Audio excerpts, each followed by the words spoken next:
Otherwise, you have exactly what we saw in there. If you walk in the pro shop where the wall is coming in, if you looked at what John had in terms of the leaking, if you look at when John Viola's been sitting in there and the roof is leaking, we put $500,000 in a building and have it leak. So I'm fine with whatever we end up doing in there, but whatever we do, whether it's fix, change, replace, it's got to be solid. Second thing on the business plan, and I'll speak to John's comment there a little bit too on this, is this isn't just for golf. This is as much a community center area for board meetings, for bigger things. So I think there has to be, what I would say is that the justification in the business plan has to be for the add-ons, having a bar in there. Okay, for instance, is it worth, what are we going to generate for revenue for having that in there? Okay, but there's no spending money on meeting rooms. There's no business plan that justifies that. That's meeting room space. But when you get to add-ons, when you get to whatever we do in the kitchen at some point, that's where I think you've got to have the justification to come back. So when we look at business plan, I look at it more for those add-ons. How does that feed into it? So.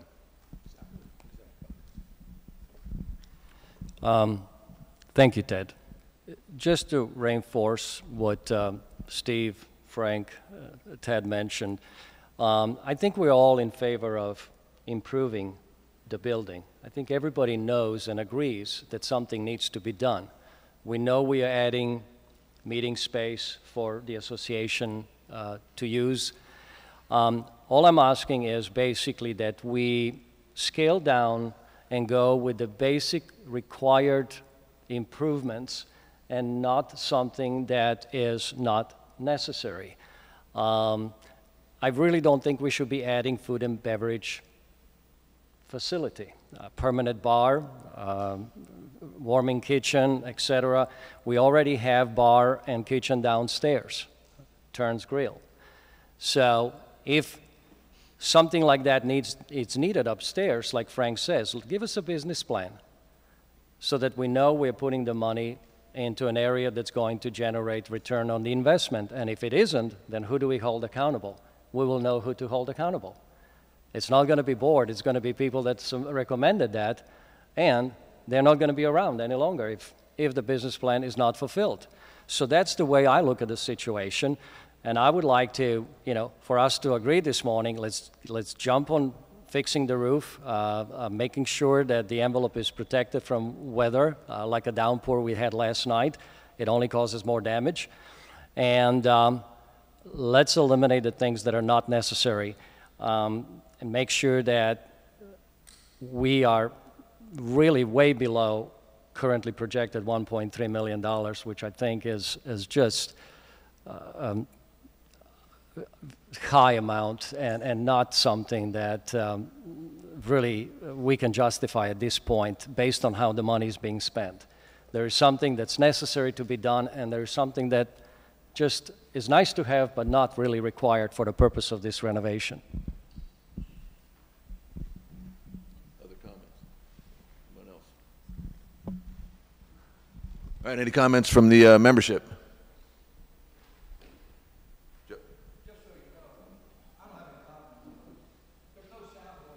I know. I just got another text message. We're having audio difficulties, and now the video is stopped, so we need to figure out what's going on with that. But keep at it. I'm not going to hold unfortunately, we don't have time to hold the meeting up. By the way, we have to be out of here by 11:30. There's an event at noon, so so hopefully we'll be out before then. But I have no idea. Just told that we have to vacate the premises. Colette. And what's happening right now is a good reason that we need that meeting space. So, sir. My name is Robert Brennan. I live at 19 Mallard Drive West.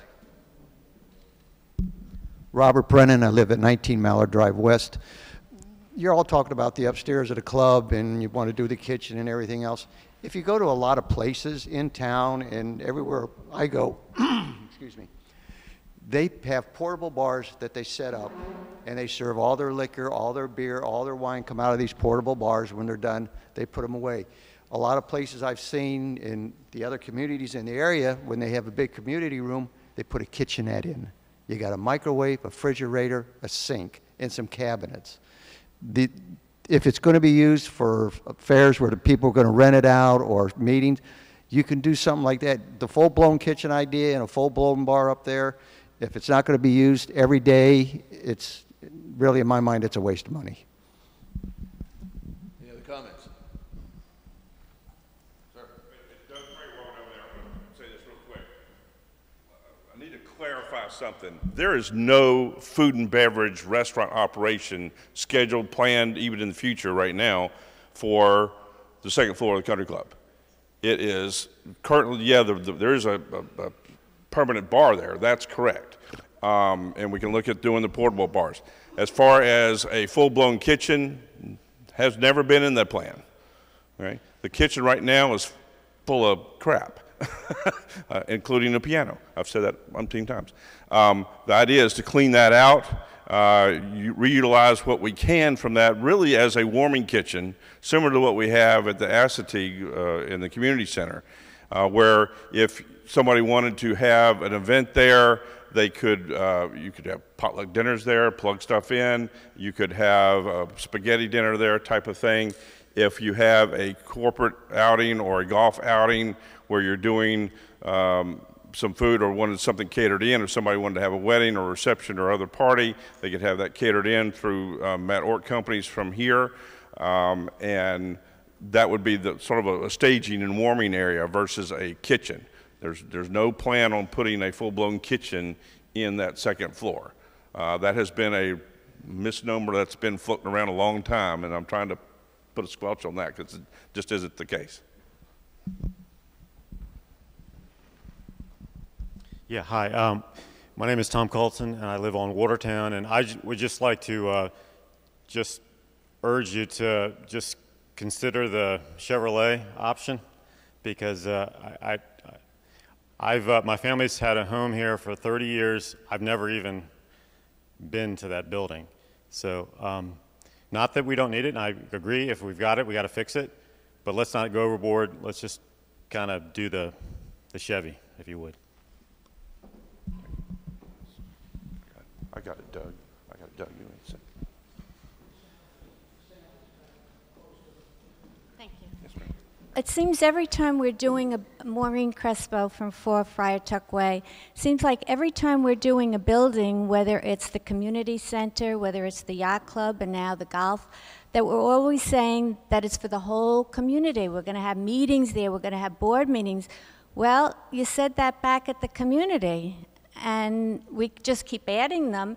And now all the restaurants, the girls I know, I don't play cards, but I know loads of them do and play games, and they go to the restaurants now. They let them be there when it's a little bit off, you know, not right at lunchtime, and they enjoy that. They have their lunch. So every time a building's done, I don't think we should say, oh, we need it for the meetings. Well, what happened when you said that back for the community center? What happened to those rooms now? We have a kitchen there and all, too. So I'm just not sure why you say that every time you want to do a building. Other comments? Hi, Roy Stewart from Cape May Place. The thing that we're dealing with here with this building is the same thing that we've noticed in other buildings that belong to the Pines, and that's deferred maintenance. Our house in Baltimore was 85 years old. It was well maintained. We never needed a new roof. We had to replace the windows, but it didn't need a $3 million renovation because we maintained it. And one of the things that we're dealing here with is deferred maintenance. If you did the maintenance, the building wouldn't be falling apart. It's fairly simple.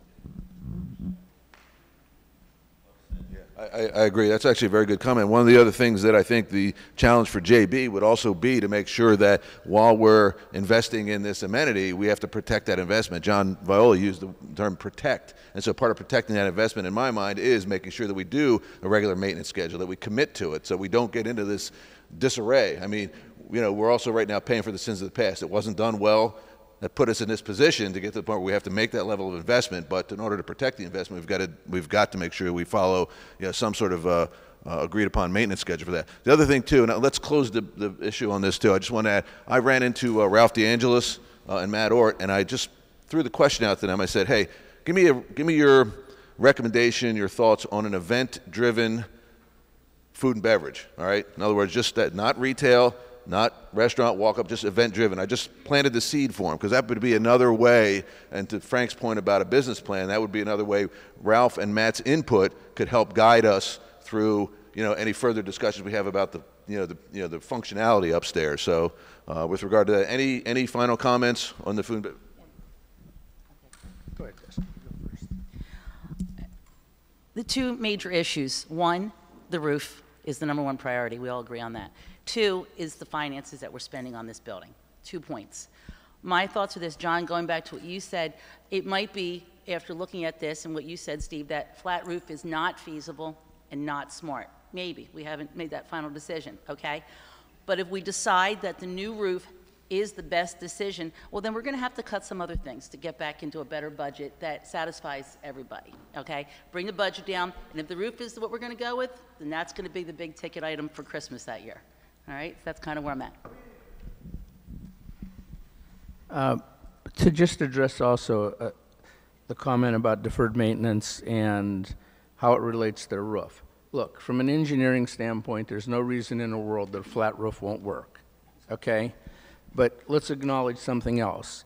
This association has a damnable culture of building assets, letting them deteriorate into nothing until they have to be replaced with a new building. It has existed for decades, and it exists today.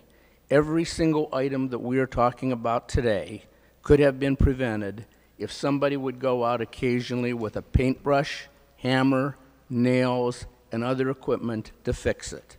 In the time that I've been here, we have replaced 1 yacht club, a yacht club pool, a country club, 2 bridges, a Manklin Meadows playground, beach club bathrooms, changing areas in the beach club, significant golf course renovations. Now we're talking about software next, drainage ditches, and we haven't got to road maintenance, but we're also going to talk about a crab pier. Every single one of them have a root cause of deferred maintenance that the association has ignored for decades. And I want to assure everybody there is a motion that people are considering to get the root cause of it and change it. And that is the one thing around here that I am committed to changing. I am sick and tired as a homeowner and certainly as a board member of seeing valuable assets deteriorate into dust because somebody just doesn't care to maintain them. In terms of that deferred maintenance, I think when we think about this project, we want to make sure that what we do is not going to set us up for more maintenance. I'm hearing that the flat roof is not a great design. I think if we stick with a flat roof, not being an engineer, I'm guessing that a flat roof is going to require a whole lot more ongoing maintenance than another roof design. So let's think about that with each of the decisions we make, that the Chevrolet may give us a good solid outcome, a good solid product, but let's not make sure that we're trading for something that's going to require more ongoing maintenance, which is going to raise our costs in other areas of operations. Okay. Let's move on to the next topic on the agenda, which was the software RFP. Floor is open for discussion. All right, I'll start. I only made 7 copies of this, but some background information. I had sent to the new board members, don't have this, hold on.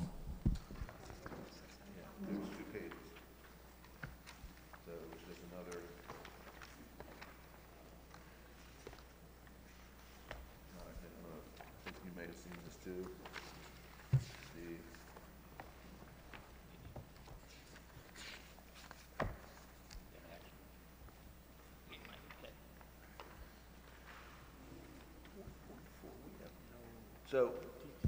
So what I did, and I think Ted and Slobodan have already seen, and Colette have already seen this some time ago. I took everything out of the reserve study and looked out for 5 years. All right, I took all the information, as you can see, where admin, yacht club, golf and country club is all listed there, and I took all of the projected spends for those particular items as it came right out of the reserve study. All right. So if you look, and without going into too much detail, you can digest some of this. But on the right-hand side of the first page, if you look over 5 years, the projection of what the reserve study is telling us that we should be investing in for those three components: the software, hardware, and the phone system. If you look at the year 2018. And this information is pulled right out of the reserve study. You'll look at $524,670 worth of software that the reserve study said should be funded and replaced. So just a data point for everyone. And if you look at that, and I see Joe looking at me. So Joe, I'll tell you what, in the interest of, you can pass this out to everybody. This is, again, just the data that we put together coming right out of the reserve study, so you can have a reference on what we're talking about. So the idea here is that just another data point that we can certainly fund whatever it is that we need to do right now, based on all the previous information. We're going to be spending, and I forget what the final number is, but we have some dollars of operational dollars right now to maintain the current system that's in the environment. All right, the comparisons that have been done to date have also dictated that an investment in the software, is basically about the same expense going through, except it's going to be covered by the reserve study and not operational. And we now have an investment in something that's up to date, that the risk that's associated with the current environment goes away. We buy a number of other components that are associated with that investment that will help us make decisions going forward with regard to looking at the effectiveness of the current operations and looking at alternatives for that. So I know there's been a lot of consternation about this amount of software. We're going to spend $1 million or whatever it said. If you look at and I had sent this information to you guys probably about 2 weeks ago to do a review of that, and that was if you looked at pulled it up here under the steady state of the expenditures. If you guys, I'm referring to there was 2 documents I had sent to you guys that came out of the TWG study, and it did the cost estimates based on the 5 different vendors that they looked at, and so that's the other comparison. So for example, the recommendation that came from the TWG is to go with the North Star environment, and you're going to have a one-time cost of $374 for licensing, implementation, migration from the existing environment, and then you're about $82,000 operationally over the next 4 years. If you look at where we are with the steady state, it's just about half of what we're spending is operational dollars with regard to years 2, 3, and 4, and 5 going out. So I'd want to certainly, and these numbers were vetted by the Budget and Finance Committee. John, I shared these with you a while back, and there was still some question about making absolutely certain that the current expenditures that were accurate. I think there's a sense that they're pretty close, but I think there's probably one more refinement that needs to be done. The other thing, and trust me, I'm an advocate of this. The other thing I want to make sure everybody's aware of that, right now with the current software environment, I give you a very tangible example of I think Slobodan, it was you and John asked for a very straightforward report of expenses in a particular category, right? And I believe it took, and JB, you need to correct me if I'm wrong, it took 2 people, yourself and Steve, had to extract the information from LANSA, format it, and it probably took, 8 hours? Something like that? For something that should have been the treasurer's option to hit a button and go, give me the expenses out of this category for this period of time. All right. So look at it from another perspective. How many man hours did we lose because of the inefficiency? All right. So just producing that report, one could argue, cost us X amount of dollars at a blended rate of 8 hours worth of Steve's and John's time. We could say, hey, just to produce that report cost us money. So at the end of the day, the level of efficiency goes up, with regard to the amount of labor to do any particular task, that flexibility that goes in there. But the other part of it is the risk. All right. I've talked about risk. I talk about it in my real life job. The idea of risk right now is paramount, okay? We've got a single sole source vendor who basically holds the keys to the kingdom. From an admin perspective on the LANSA system, it's BDK. We've got we'll just say we don't have the best relationship with them. If you look at LANSA and you look at all the support around the country, there's one firm and I don't know how big they are, in Baltimore. There's another one in Dallas, okay? So the support for the development environment, LANSA, by the way, is basically not very robust, okay? So the other side of this becomes that level of risk. If BDK walks away for whatever reason, our risk position goes up on an order of magnitude, all right? We don't have subject matter experts in-house that'll even be able to run the report that John and Slobodan had requested. So going back, am I trying to sell this? Yeah, you bet, all right? There was a year and a half worth of study about a lot of intelligent people who took in all the information that was necessary to make a decision and make a recommendation to the board. That was back in April, and here we are in August, and we still haven't made a decision on that because there's some level of obfuscation about outsourcing, about comparing one to the other. That's already been done. I'm very adamant about the fact that we need to move forward with this, and we need to move forward with this right away. If we don't, every day that we run on that antiquated, disintegrated system, then we increase our risk. And I want to, publicly state that the risk is the most important thing to me. I don't have any particular interest in North Star or, Joe Schmo's, it's the idea that we looked, we evaluated, a group of people, about 9 people with a lot of years of experience in technology and software came up with a recommendation, and now we've sort of sat on it for a while. And quite frankly, I think that we are putting ourselves in a higher risk position than we need to be. And again, going back to this spreadsheet I showed you, the money is there for us to make that investment. I think it's prudent that we do so, and that we really kind of get to the point where, and I know what's going to come up, and it's going to say, well, we should be outsourcing. Well, my point is, yeah, we should. At some point, we should be looking at it, but what we're talking about here is mutually exclusive, all right? Putting a software environment doesn't lock us into an environment that says, okay, we can never outsource. We talked about any number of things. JB and I have had discussions about pick a, I don't know, the cleaning crew for the yacht club. Right? What are we spending in labor and materials right now? All right, let's look at outsourcing that. What's the cost for labor and materials if we moved into an outsourcing environment? Okay, so all of those kinds of things can still happen. So I guess from what I've heard and what people have told me is that they think that, wait a minute, it's either or with the software outsourcing. And I'm here to say, no, it's not. It's make an investment in the software, allow for those efficiencies. One of the other things that I sent to you guys before, I said, look about labor shifting. How many times can you look at, if you get an efficiency built into that environment, all right, now all of a sudden it took me X number, and let's pick on the finance folks, okay? It took me X number of labor hours to get here. Now all of a sudden it takes me maybe, 1/10, or let's just say half of that. Now I've got X number of labor hours that I could devote to the organization, whether it's in the finance to do additional things that aren't being done or are being deferred, or I can look at that across the enterprise and say, how can I shift that labor cost somewhere else in the organization without having to do a net add of a staff member or a deletion of a service that could have been offered had we had the labor hours to do so. So anyway, I know I've occupied too much time here, but I just want to make sure that everybody's aware of the fact that this is an ongoing issue that needs to be addressed right away. I understand 100% what you said, and I agree with it, okay? But I think that to a certain extent, when we get into some of these things like, and I'll specifically address outsourcing, it's a case of the board chasing its tail, kind of like the puppy that I'm babysitting right now. The more fundamental question regarding the software is this: how is it going to help John Bailey and John Viola manage this organization better? And with the questions that I have with it is that, and I've asked the question for 2 months and still don't have an answer. I understand what it's kind of doing with the amenities. It is not addressing any of our civil functions.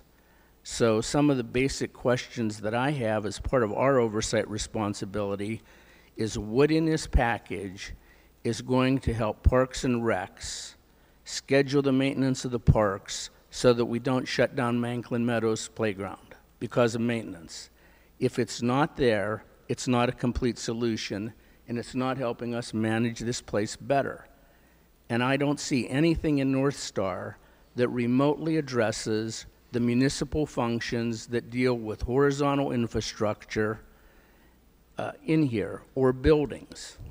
So my concern is, yes, it's justified from a financial standpoint, but is the scope sufficient to help us manage the place better?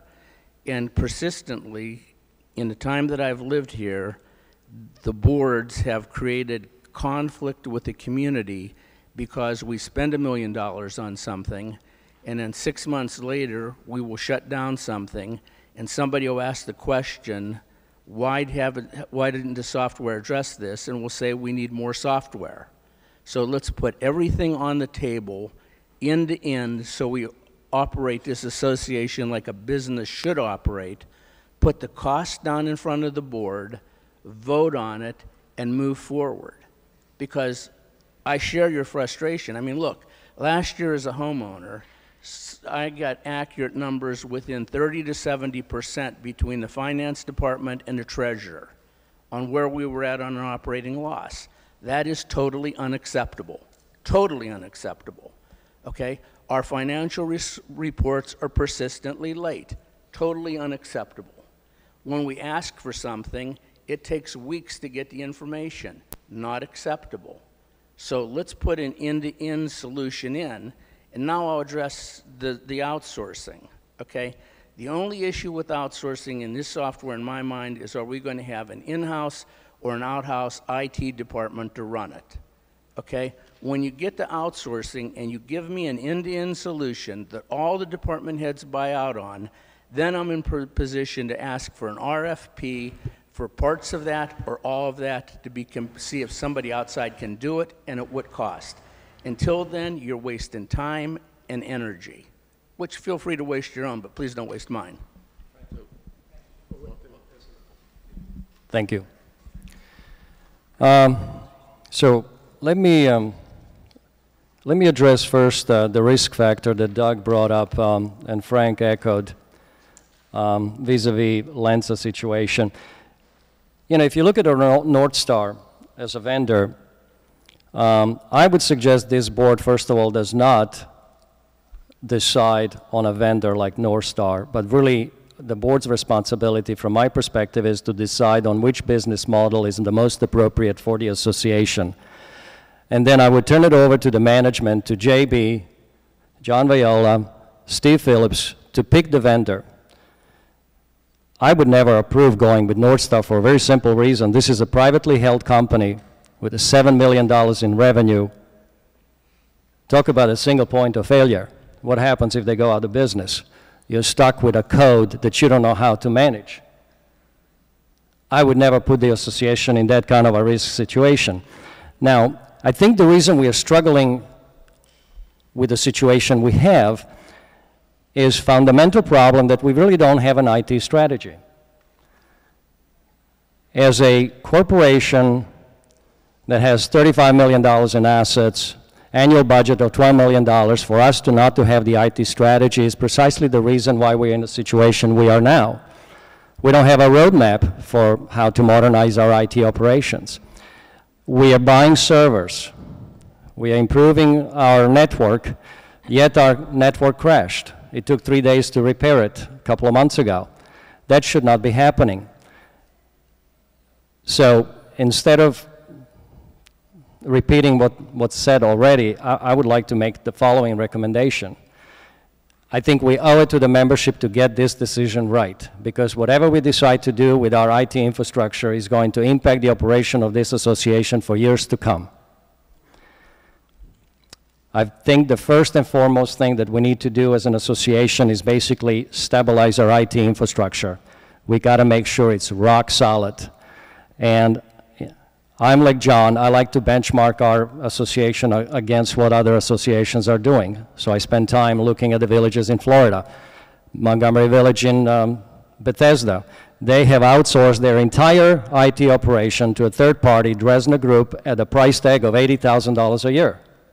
How much are we spending on BDK and on our staff? What, 3 times that amount? Okay, so I think what we need to do, back to what Doug said, what Frank said, is we need to make a business decision as a board, and I would say my proposal would be that we seriously consider outsourcing the entire IT infrastructure to a third party. There are plenty of vendors in Eastern Shore and Washington, D.C. area that have that as a core business. Number 2, then we make a business decision on how do we how do we support our back office and front office operations? Those of us in the business know what that means. And then once we decide on that business model, whether it's going to be going with a turnkey provider like Leggett & Norman or like First Services Residential or another flavor that we need to discuss as a business model, then we make that decision and we turn it over to the management and make them, empower them and give them the budget and also hold them accountable for whatever they decide. I don't think we should be voting on a Chevy or a Ford. I think we should be voting on a business model as a board. What is the best way to manage this association on a day-to-day basis, and then provide the appropriate budget and give the GM the responsibility to make that final selection and hold the management accountable, because we come and go every year. But the management is the constant, and they are the ones that will be dealing with that decision for years to come.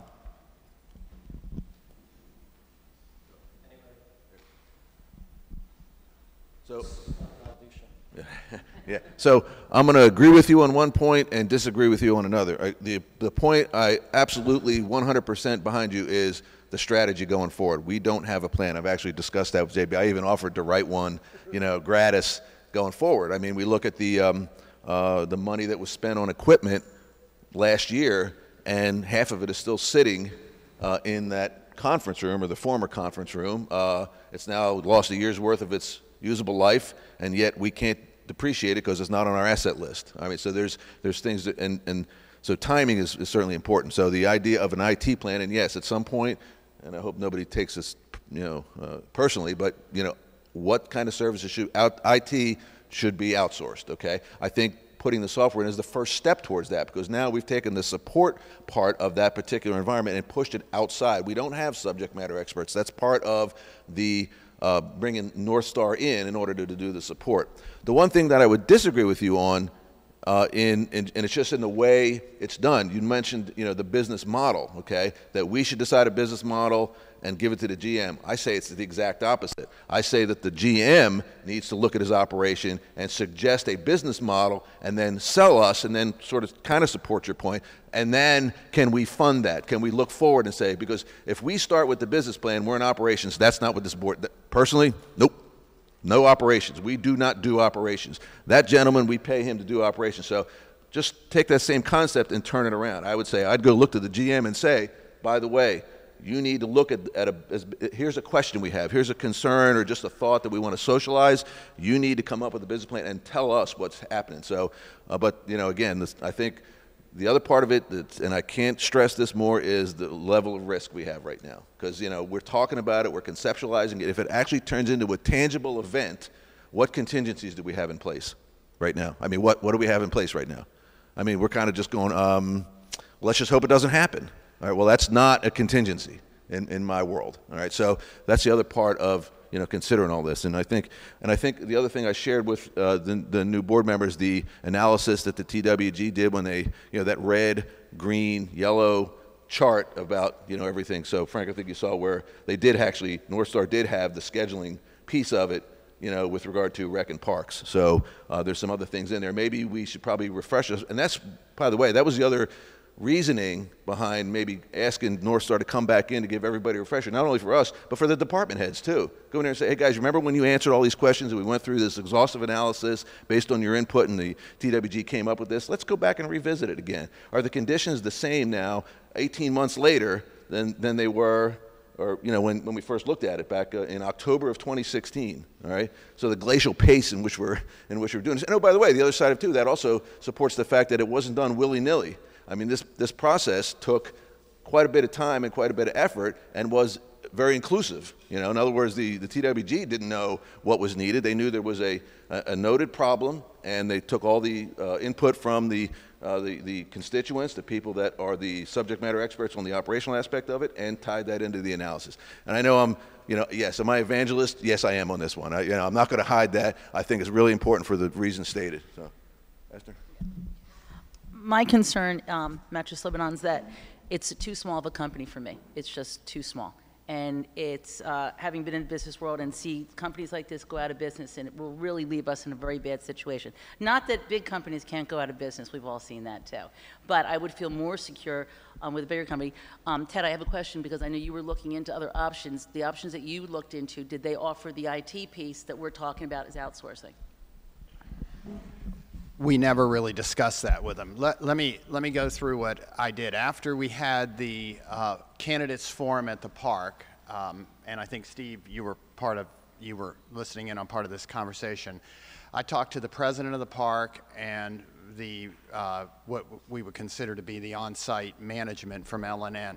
On-site management from LNN for about 45 minutes to an hour there. And having heard about it before, I got a slightly different viewpoint than what was in their proposal last year. Subsequent to that, I asked them for a meeting as an individual, not representing Ocean Pines, and I asked John Viola to come with me because he knows the technical financial background part of that. And we went over and met with them on August 2nd. And I got somewhat of a different viewpoint from them than what they actually even proposed to us last year. One, while AGT is part of their operation, this is completely separate. And as far as employees, they could badge some, none, all, whatever we wanted to do. So that would be open.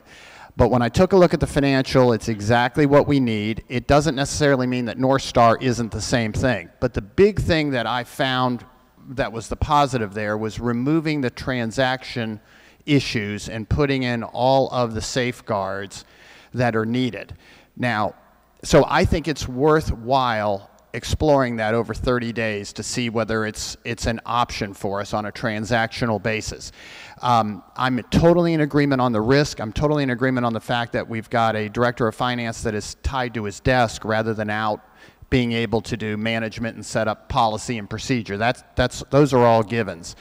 I'm a guy that likes asked and answered. Okay, so we ask it, it may not be the right answer. The negative part of this is to go to some of Frank's and some of the rest of it. Part of TWG's thing was to have an integrated system where the departments would talk to each other. But we know that's not true even with TWG. I mean, even with the North Star thing. And in fact, right now, even if we brought North Star in, we still have to enter Matt Ort because they're not tied into that separately when we go forward. So there's still the software down below, whether we would use an LNN, whether we use something else. And this goes to the hybrid thing that we talked about in a Budget and Finance Committee 3 or 4 months ago, as far as finding the right fix at the lower level. So let me say that I think LNN, I would like to at least look at them for 30 days on a transactional basis, okay? On the software part, I liken it to when you buy a microwave. Every microwave that's been bought in the last 5 years has 9,000 buttons on it. But most of us use either the power at 50 or 100 and how much time, okay? And I don't have a sense. I have a sense that we bought everybody, as you did, Doug, up front. Here's what we need.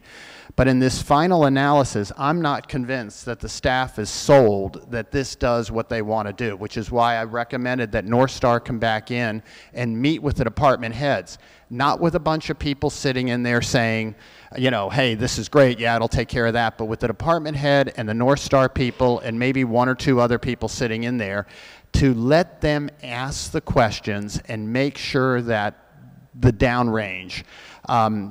So my suggestion is is to at least take a look at that LNN, and I gave you kind of a 2-page thing of it's to take all of the numbers that we have and kind of shorten it up. I had like 10. Here are these numbers that we can look at as to how are we going to do it. It also ties into the IT thing. For instance, how are we going to run IT going forward? And I think in making this decision, that's part of it as well. So that's kind of where I was coming from. I wanted to at least look at it. It may not be the right answer, okay? But I think if we spent 30 days looking at it, it would be worth our effort. Just doing a microphone check. Good. It looks like the microphones are back up. Go ahead, Steve. You wanted to?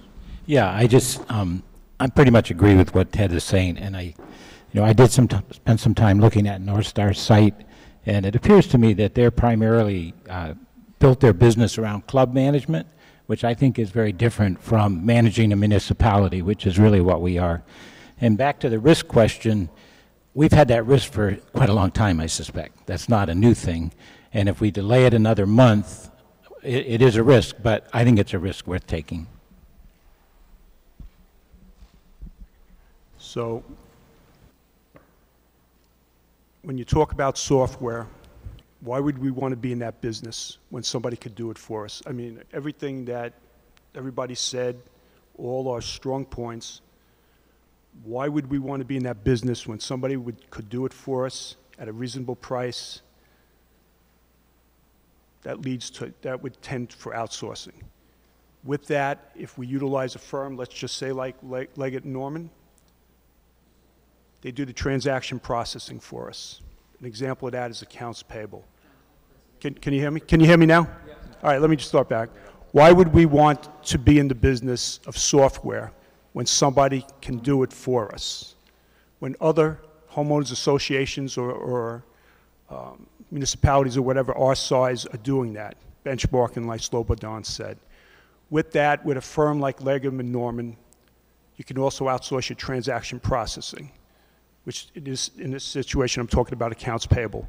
Why would we want to do that? Why would we want our finance director focused on inputting and looking at accounts payable when somebody else could do it for us to save up his time, like we've all said, for more value-added management? As far as the North Star, we did review the numbers, we being B&F. I never saw, to my knowledge, an end-to-end solution that Frank talked about. I heard about what we still needed to look at or what still needed to be done.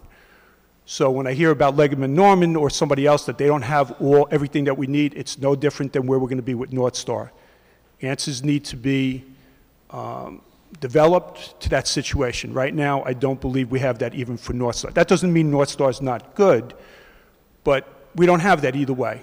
Since February, I've sent emails to the board. I've asked that we look at an outsourced situation, Leggett & Norman.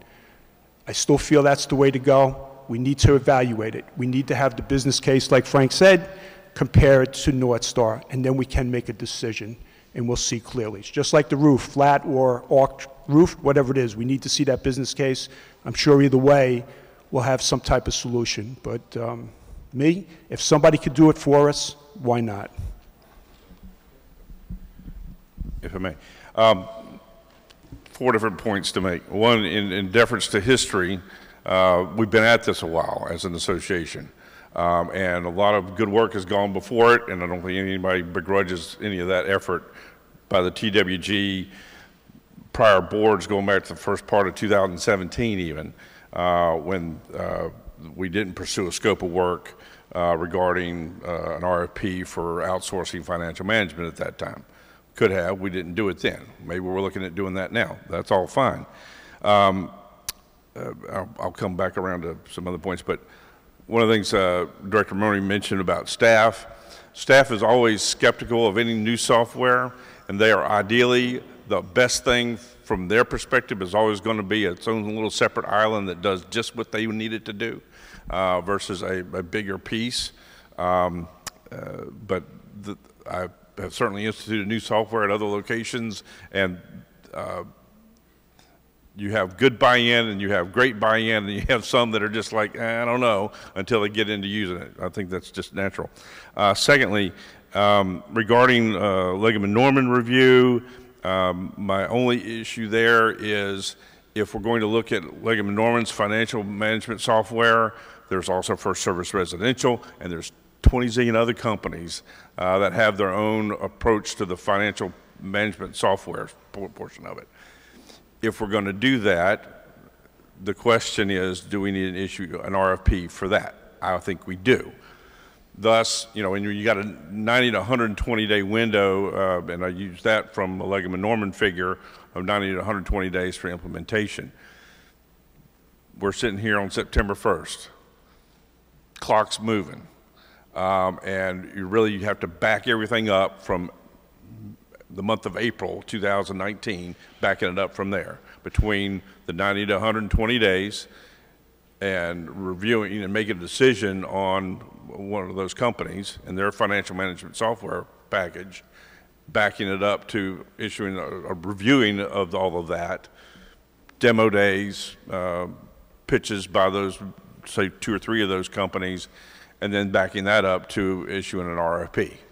So I think that's your first sort of decision point. Okay, if we're going to do that, we need to put together the RFP and we need to get that out ASAP in order for that process to begin. Third or fourth point is we've all heard about the risk, and I think everybody agrees with that.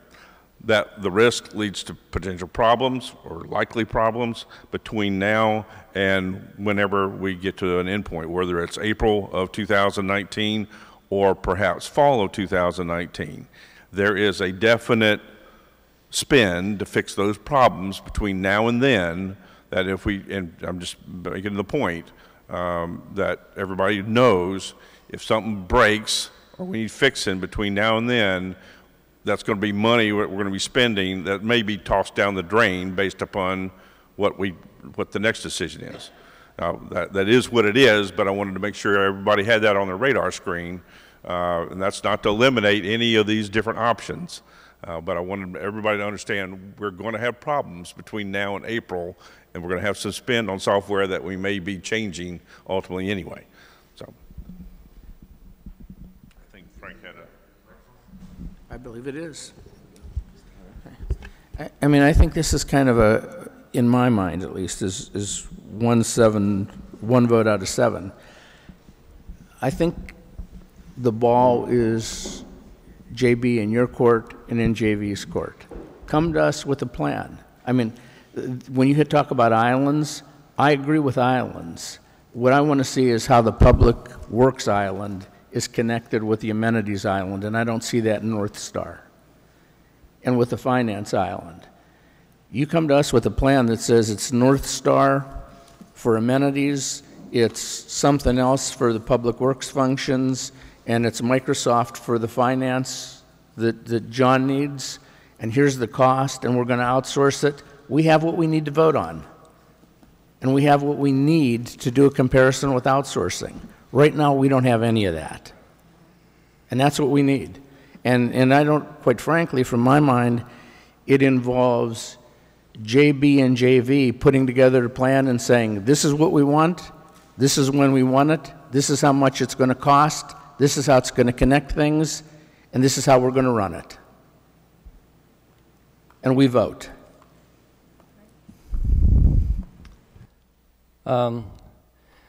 Just to echo what Ted mentioned earlier and Frank, I think we're basically on a track where we need to be and feel comfortable about the decision that the board will be making. I like the hybrid approach because it addresses your system support needs, and it brings to the association a subject matter expert, in this case, Legaman Norman or First for Residential, because they have HOA expertise. That's their core business, to support that industry, North America, regional, they're all over the places. I think as a board, we're looking at 2 possible scenarios. You do a hybrid approach with somebody like that, or you go with the industry standard back office players like Microsoft, Oracle, and then you look at specialty applications that Frank is talking about that will support aquatics, parks and rec, but that creates an integration issues and challenges because now you have different systems running different operations of the association. So I'm more inclined to go with a hybrid approach that's going to give us more flexibility. It's going to allow us to grow the system over time, gradually. So you're not going to eliminate the risk. You're never going to eliminate the great entrepreneurs identify risks and learn how to manage those risks. You can't eliminate them. That's the nature of the business. So back to GM's point about risk and what we have to be faced with. We know that. We just need to make sure we are aware of it and we can plan for it. So if it does happen, we are not caught without any plan of action how to address it. So I would say let's agree on when we meet. I shouldn't say agree because it's a work session, so we shouldn't be making any decisions. But let's go with the idea that at the next regular meeting, there's going to be a plan to approve an RFI or ask the GM to issue an RFP with the idea really of getting bids from the likes of Legum and Norman. And I would also like us to consider, no matter what we do, we need to make sure that we have a stable IT infrastructure. We got to make sure that our networks is sound.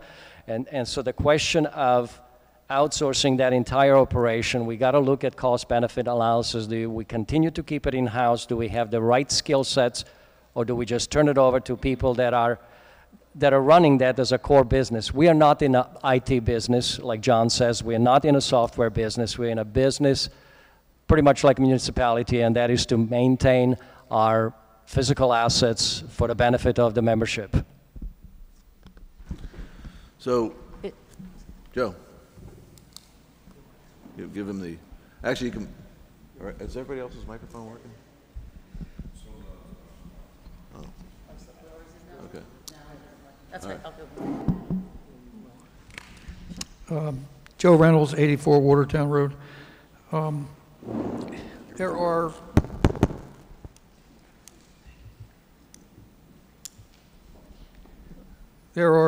3 board members that were just elected at least, and 1 sitting board member from last year who, during the campaign, and quite often prior to the campaign, spoke about the need to look into outsourcing. I think it would be a major mistake to backtrack away from looking seriously into outsourcing. And I don't mean talking to Legum and Norman about using their software. Forget Legum and Norman. There are multiple companies across the United States that we haven't looked at who could give us bids. We're not reinventing the wheel here by any stretch of the imagination. This notion that we have to move forward right away, we're in no emergency situation here. We hear talk about a LANSA system that is outdated. LANSA is not outdated. LANSA is a programming language. It can be written to do whatever you want to do. I don't know what the capabilities of the people up in Salisbury have been running this for the last 20 or 30 years are, but they're programmers and they use the LANSA programming language. Does anybody even ask them if they can program what we have and rework it to do more of what we want? I don't know if we've even done that. I don't even know if we talked to them during the process that the technology work group went through. Whether they did or not, I don't know. Frankly, I've gotten emails from somebody up there who they're kind of upset about the way they're being treated. Whether that's correct or not, I don't know. We're talking about saving money, taking time. I project that if we were to buy the North Star software, implement it, our labor costs would not go down 1 penny, not 1 cent. More than likely, it'll go up. I don't know if we're in a high-risk position. I assume you're talking about whether the people in Salisbury go out of business. I suppose that can happen to anybody, but they've been doing our work for a long time. I think we ought to keep talking about North Star. They don't want to sell us their software. Going to them and asking them to sell us or implement their software only, that's not what they do. And if they do come in and give it to us, they're going to be reluctant about it. We're asking a company that makes, for example, like a company that makes only rifles to make us a handgun.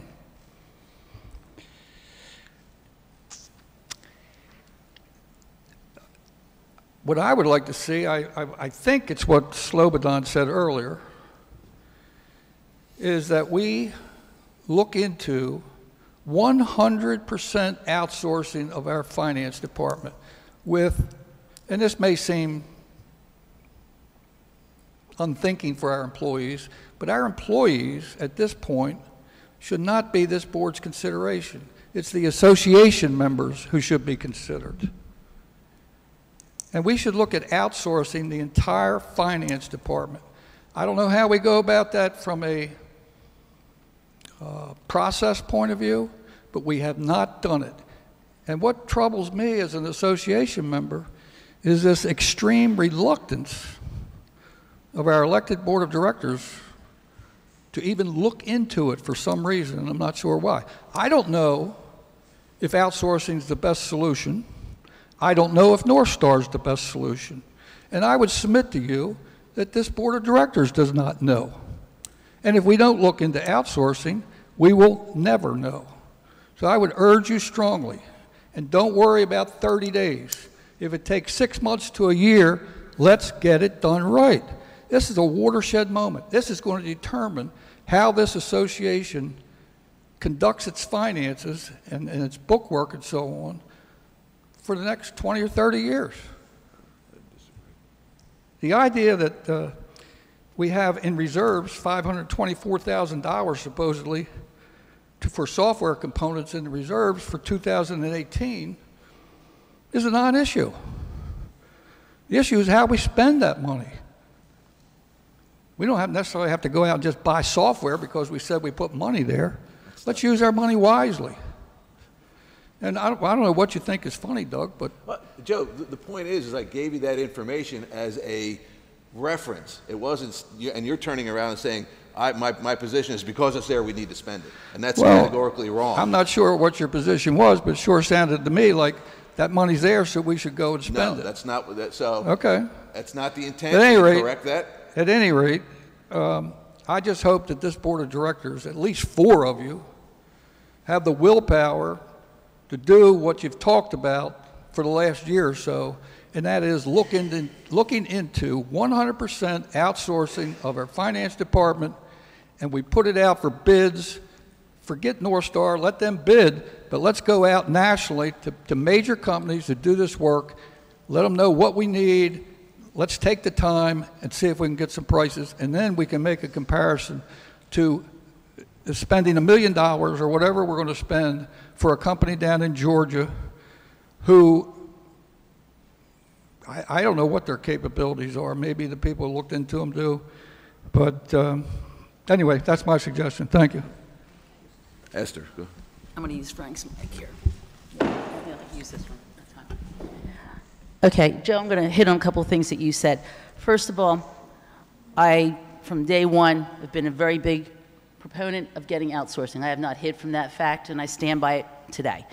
Look at Matt Ort.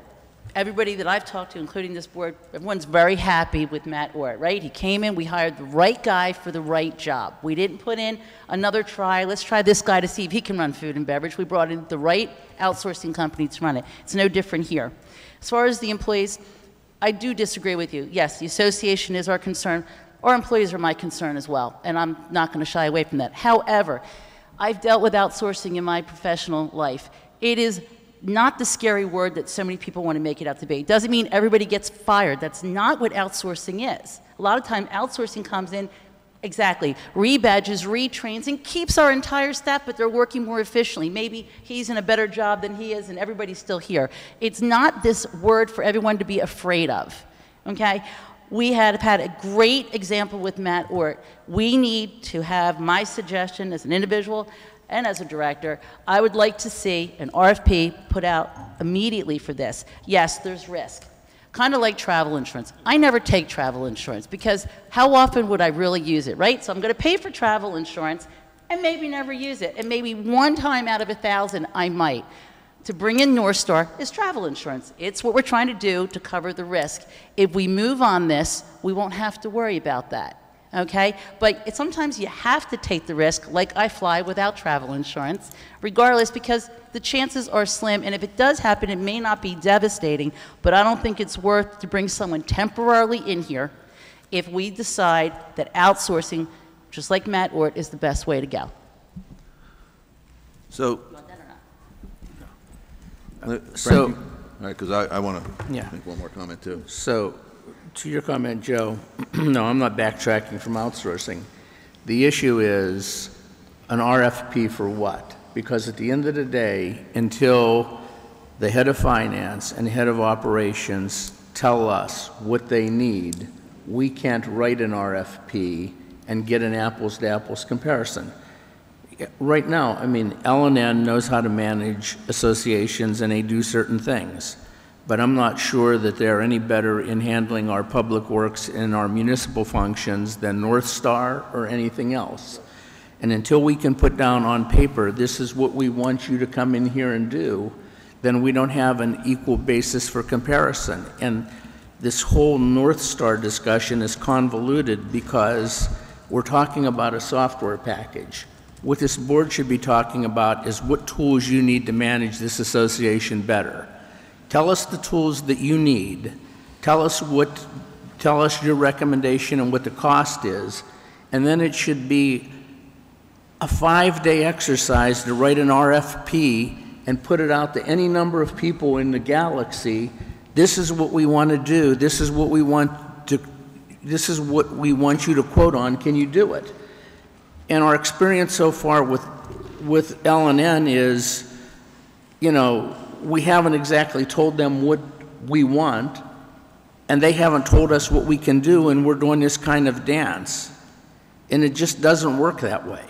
I mean, we need to know what these guys need to manage the association better, and that's where our question should be. I really don't give a rat's rear on whether it's North Star or East Star or West Star or South Star. What I want to know is manual transactions are eliminated, departments are connected, financials come out on time, they're correct, and then when I want to do some project activity tracking to see when the board approves a project, how we're doing activity versus cost, that I can get it instantly. I really don't care where it comes from. So, Frank, I agree in concept. One of the things that I just sort of throw out there for consideration is that you asked for, you know, what is it that they need? And that was done back in October, November of 2016. We went, you know, they came and said, here's an issue, and here's what we started doing. It took that long. So that was, in some sense, kind of done. I would also agree with you that maybe there's more detail that's needed right now. I also have a couple of questions along the same lines you have, and that is, I want to make sure I do understand where there's an out-of-the-box function that's been identified versus something that's going to have to be sort of configured / managed over time, because that's another cost that you have to take into consideration. But with regard to outsourcing, Esther, and I'm going to say publicly, I'm not saying we don't outsource. Matter of fact, we should absolutely be considering outsourcing, but think in terms of what problem are you trying to solve, all right? So when we looked at Matt Ort, all right, we had already identified a problem. Our food and beverage operation at the yacht club and the beach club was not functioning properly, all right? It started out with an observation and an agreed upon stated problem, okay? When we looked at the software way back then, it started out with, you know, an observation and an agreed upon deficiency, okay? So what I would like to know is, when we talk about outsourcing the finance department, what problem have we identified or deficiency we've identified, okay? Because remember, outsourcing is a labor issue, not a functional issue, okay? Not a software issue. So I'd just like to know, because I hear everybody, let's outsource the finance department. Okay, so help me understand what prompted that line of thinking, all right? Where did it become, hey, we've got a noted problem?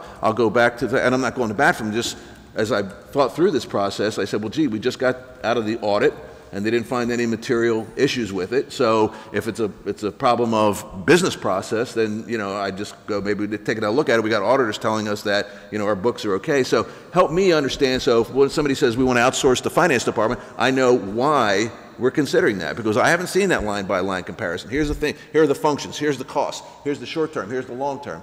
And now we could look at, I don't see any of that. Right now it's just this concept that's floating out. Oh, I think we should outsource the yacht club again too. Let's sell this building. I mean, it's just a concept at this point. There's no tangible sort of backing to help me understand why we're picking on the $1 million+ in losses. There's plenty of reasons to show why we need outsourcing. I mean, there's plenty of the finance department. JB may need to work with John Viola and just determine what their precise needs are. Exactly. But, I mean, yeah. I understand that, yeah. but we have losses. The association has losses, and I hate to say it like this, but we have proven we cannot manage ourselves.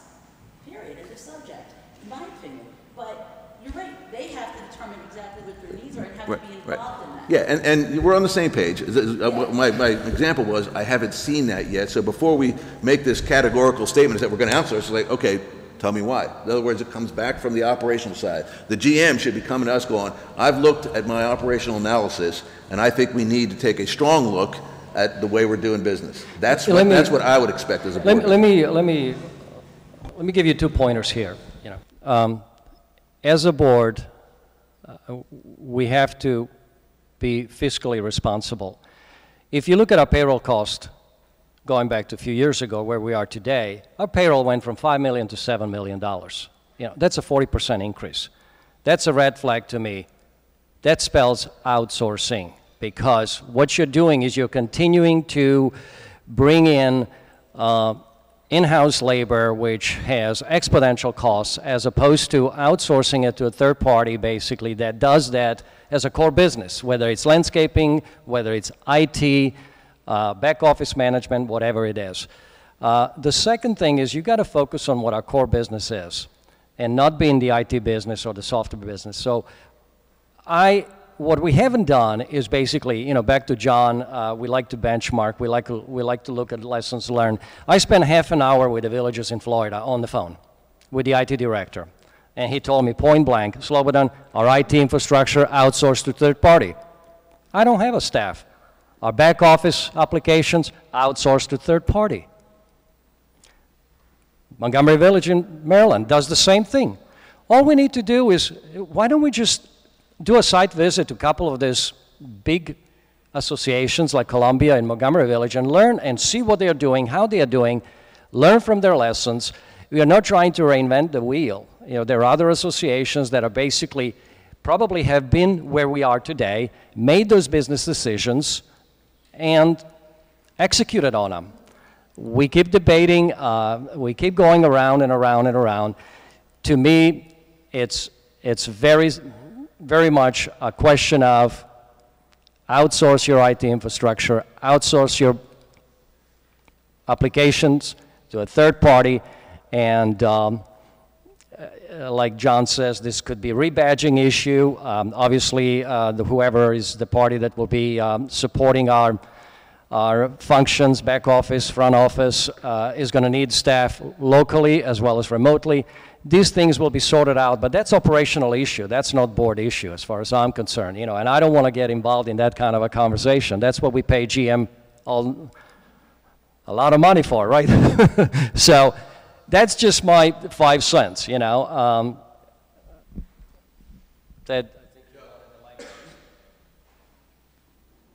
don't know if I want to give it to you.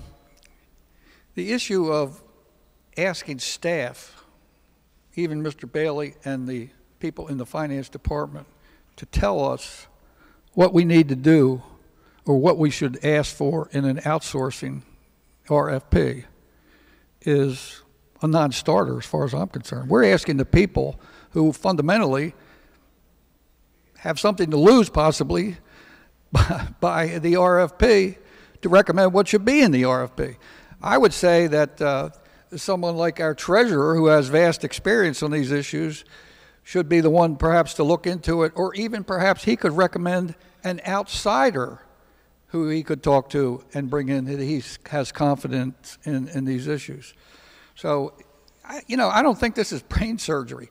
We could sit around here and talk about this for the next 6 months nonstop. Let's get some ideas of what we want these people to do. From my perspective, we need a price on outsourcing our entire finance operation, or something very close to that. I'm no expert in this. John is. I've heard him talk about the benefits of outsourcing at the Budget and Finance Committee meetings. I've heard very little of that in the past from the Board of Directors.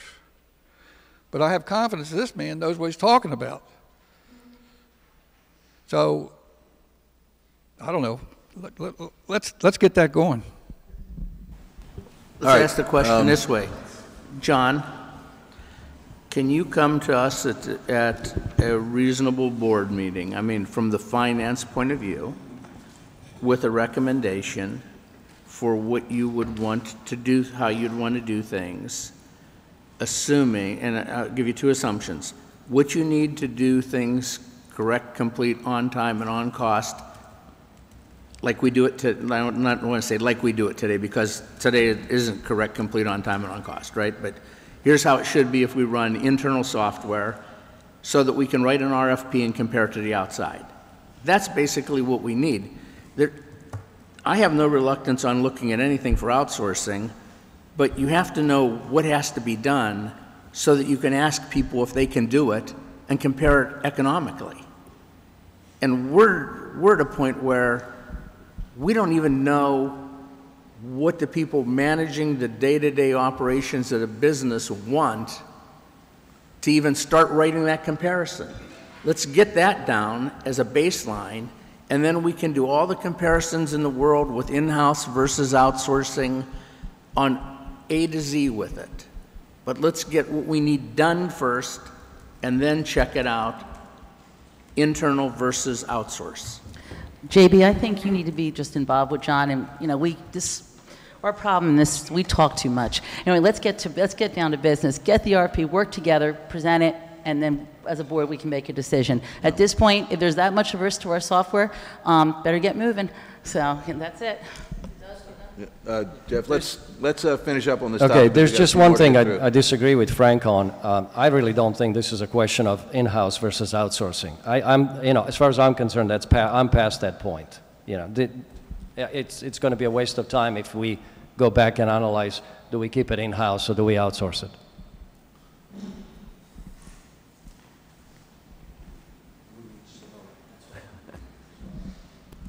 Jeff Nepper, Carrollton Lane. I've done a fair amount of outsourcing in my life, looking at transactions. Sometimes it's brilliant, sometimes it's stupid. It depends on the individual facts and circumstances, but keep a couple of things in mind when you're looking at it, okay? The outsourcer is going to have to do the same work that you're doing, okay? If they're going to have the same amount of effort go into it, and the way you benefit is if they can point to efficiencies in either their mechanical operation or efficiencies that come from their software. That's what you look for. If you can't find those, then you're being sold a bill of goods, because they'll come in here and they'll do exactly what you're doing for exactly the same cost plus their profit. So that's what you have to look for very carefully. Make sure we understand why they're going to do better and how they're going to do that. And if they can't tell us, that is a red flag the size of this room. So it's tricky to do. It can be done. Outsourcing's done every day. And some of it gets undone in 2 years and it blows up in your face. And some of it's brilliant. And I don't know where on that scale we might sit yet. I'm agnostic with respect to outsourcing because I have seen it work and I have seen it not work. So I don't care from that point of view. I don't have an axe to grind one way or another. But look for those efficiencies and make them tell us what they are and how they're going to do it, and point to examples that we can check. Okay, you get a 50% efficiency claimed. Okay, we need to go talk to somebody and find out, well, it's really 5%, or it's 50, or whatever it is. So I would urge you strongly to do that, because that's where the trouble lies, is in those efficiencies. If they're not there, it might cost us the same. Worst case, costs us more. And then you're paying more money for exactly the same pile of garbage or whatever. So, okay, thank you. All right. One final comment, then I want to move on to the reserve study. I hope that people do understand that the outsourcing does not automatically equal cost savings. All right. All right, so in essence, it's functional shifting of an operational aspect of your environment. In listening to this conversation over the past 20 minutes, it's interesting we start out with a recommendation from a group on purchasing software, and we are now at a point where we're talking about outsourcing the finance department. So it's interesting, and I think it serves to kind of demonstrate how difficult this topic really is, because it's integrated with, very much everything that we do. Quite frankly, I'm a little frustrated, but I understand why, because everybody that brought up points brought up very good ones, and I'm frustrated in the sense that I kind of separate the outsourcing with the software, but other people don't see it that way, and that's fine. My concern here is, how long is it going to take us to get to a decision point? I mean, and I think that's on us completely, but the idea here is that we've talked, Esther, I think you're right, we talk a lot, we tend to, I think there's a balance there where you don't want to just go, okay, let's do it, stamp, go, next issue. We got to get the right amount of interaction there, but I use the term often, the paralysis by analysis. In other words, we tend to sit there and overthink so many things to the point where we can't make a decision, But, all right, because out of respect for you, gentlemen, get a hand up, then I'm going to move on to another topic. So please, go ahead. One more. Just one real quick comment. Just following back up to the audit that's I think it's still being done. The forensic audit? Yeah. Yeah. I think this is all a moot point until that's completed. And you're talking about this system, and I'm just talking from a financial part of this, but it seems to me until that is available, a lot of this discussion is kind of, to me, moot, because they could recommend a number of things that would change how you do business here from the financial side of things. So when you talk about financial management, that's going to come out from that audit, and that's why I think all this stuff is kind of interrelated. I understand this is a tool, we want a better tool, got it, it's probably would be a great improvement, but I think, we should wait until we get the results of that in order to move forward. Thank you. Okay. All right, last comment on software, all right, and then we're moving on to the next topic. Sorry, Doug. I think the most important thing that's been said on this topic this morning was Doug's point about what problem are we trying to solve. And I think until we nail that, we're going to continue to loop here. I want to claim blame and responsibility for part of that ambiguity, because I think some of my language over the last year has turned this into a focus on software rather than a focus on what problem we're trying to solve. And I've used North Star as a shorthand for the action plan, and that's helped take us away from the focus on what really is a search for business process improvement. And I think if we go back to that as the root issue, it'll become easier to focus on what question we're trying to answer and how do we get back to that as the problem we're trying to solve. And that ought to make it easier for us to decide what the right steps forward are. Two other real quick things for questions for Slobodan. Did you say the network was down for 3 days a few weeks ago?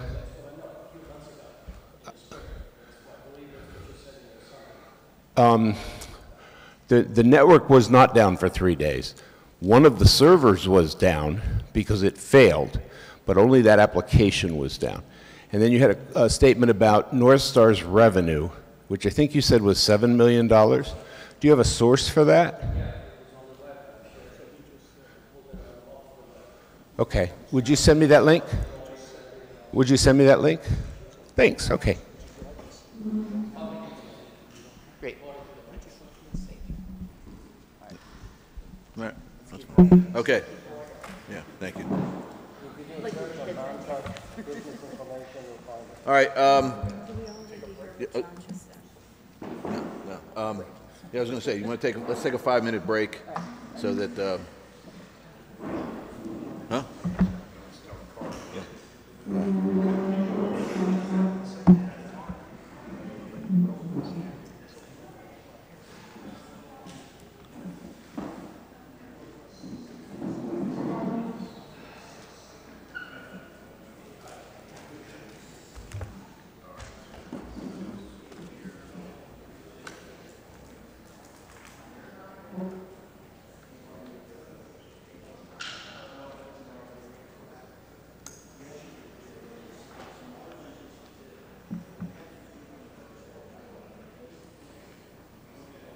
I think I speak for everyone to say when is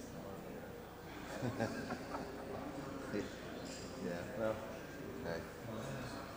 Hold on, I got actually something from work I'm going to take care of here. But, oh, man.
Hey, how are you?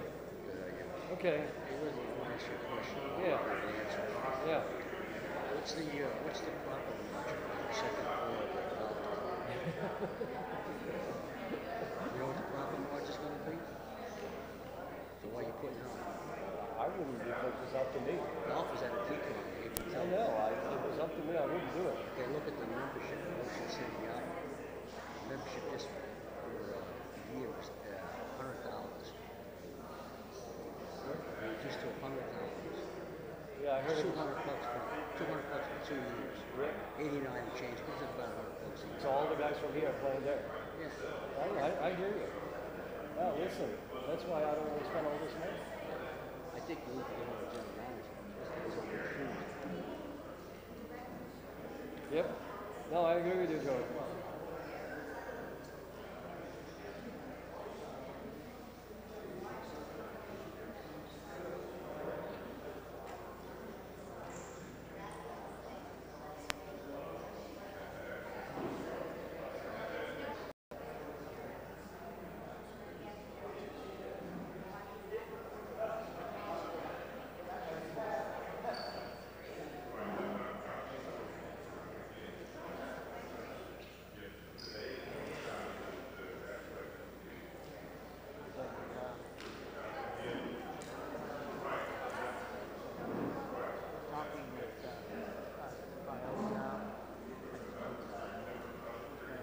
Put together a synopsis on what problem we're trying to solve. And I think we can get to outsource that.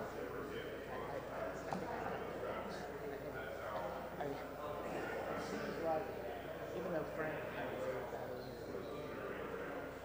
he's going to get what he wants to. To me, it's a no-brainer, you know. So we'll see what happens.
Hi, how you doing? Good, yourself? Nice to see you again. You know, your eyes are going to go bad soon. No, I know.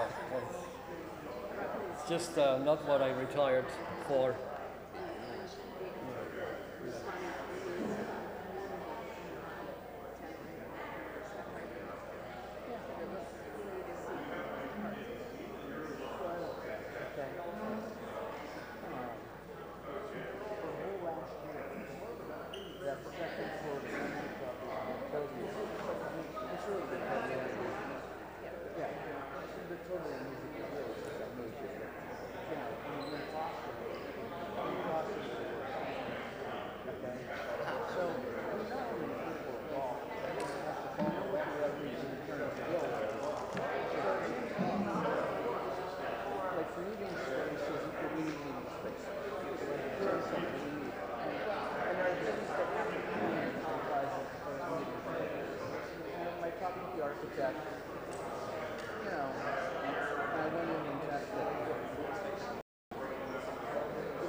That room is 2/3 the size of this room. So picture this room full and everybody how you can touch the ceiling. That's not going to work. All right, I'm going to call the meeting back to order. But the other stuff.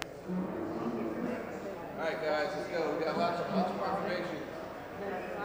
5 minutes is up. Let's go. It's open for discussion on our reserve stuff. Administration, all of those things in it. Lots of different component items, as you can probably guess. The other one is bulkheads, and then you have roads and bridges. And we've been at this a long time to get the reserve study completed. What is left to be done is the Budget and Finance Committee has made some recommendations. DMA reserves, Doug Green, our reserve advisor, has been inputting that data in. I haven't gotten the new spreadsheets back yet. Any day for those. And then, but the gist of it is from, and John Treasurer Vola step in anytime. The recommendations are the average annual income rate on the reserve deposits is 2%. The projected inflation rate used is 3.0%. And the minimum threshold, or a funding alarm, if you would, is not to be included in the calculation now. We had different levels of minimum threshold, 1 million, 3.5 million, look at different things for each one of those three separate portions of the reserve study. Budget and Finance Committee has recommended that we don't include that minimum threshold in the calculation. Rather, the CFO, the Finance Director, will give monthly updates on the reserve balance and the projected spend as we go forward every month. That being said, the next piece for the board, again, DMA reserves incorporates the BNF recommendations in the calculations, and the new final reserve study reports are produced. And the board gets those, as well as BNF, and the board formally accepts the final study. There is no need for the board to get into components and what they are, where they are, should they be there, anything like that. It's pretty much done at this point. And then from that final study, the community utilizes the reserve study to help develop annual budgets and the long-range plans. So you'll have a list of things for 2019 and 20. We'll go through the budget process beginning this fall, and here's the list. And then as the staff would do every year, staff would go through that list of components. Okay, can we get another year or two out of that particular component? Okay, then we take that off the line, push it back a couple of years.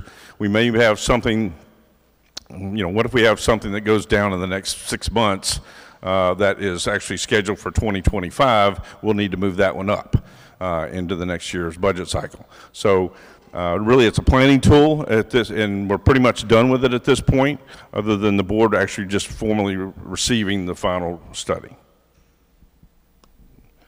Treasurer Rowley, I don't know if you want to add anything to that at this point in time or not. Any other comments on the reserve? Yeah, two things. One, the fact that Pete Gomsak and Marty Clark agreed on it. I think should kind of give us give us the DFibs for everybody. The only other thing that I think that as a recommendation coming out of the working session, has nothing to do with the 3 reserves we have now, but there's been a lot of talk before about how you handle new capital purchases going forward, and I think that at least Budget and Finance should look at that. There, a whole lot of ways you can do that, but I would like to see if we could recommend that to go back to Budget and Finance and the General Manager and perhaps come up with a way. Otherwise, new capital is paid directly out of the operational budget. So that's my only comment on it. Sorry, would you clarify that a little more, please? So if you wanted to, say for instance last year in the budget, it had been recommended that we add onto the sports core a party room there. In order to pay for that, even if a business plan showed that the payback was in 3 or 4 years, you would have had to increase assessments to pay for that. If you had a separate fund, and for instance that fund could be capped, okay, so if we hit that dollar amount it doesn't become a slush fund, and perhaps even if you made it a super majority to use that money, you could put even $10 away a year and be able to fund small new capital things or even large ones, because we've run negative balances in those funds before, to be able to do some new capital without it impacting up and down the budget. So I would like to get something back from Budget and Finance to say, hey, this may be a better way to examine how we do capital going forward, new capital. So just to follow up on Ted's point, because it brings me to Resolution F03, which lists our financial reserve accounts. And one of those has been basically dormant. And I'd like to, I'm kind of relatively new on the board. I don't have a historical information on this. Maybe John or somebody else does. But one of the reserves accounts that's listed in our resolution, it's Future Projects Reserve, which is precisely designed to do what you're saying. This reserve is to be used to accumulate funds for future planned capital projects that may be identified in the association's multi-year plans. So are you suggesting basically we reincarnate what we already have in terms of the fund, or create a new reserve fund for a new capital project? Because this, I interpret this as a reserve fund that's really created for the new capital projects. Yeah, we could use that. The only thing I would want to do is to add some caveats to it, that we don't let it become a long-term slush fund, so we cap that at such a point. So if we don't use it after a period of years, we stop contributing to it. And second, that because it's new capital, that perhaps we require a supermajority of the board to use that reserve towards the new capital. That way it's just not a 4-3 vote to say, hey, we want to do X, Y, and Z. And I think that thing came about, and somebody here, Joe might know this better, from selling the post office, the property for the post office or the library or something over there, and that $500,000 was set in that account to be used for future projects. But, obviously it's been depleted.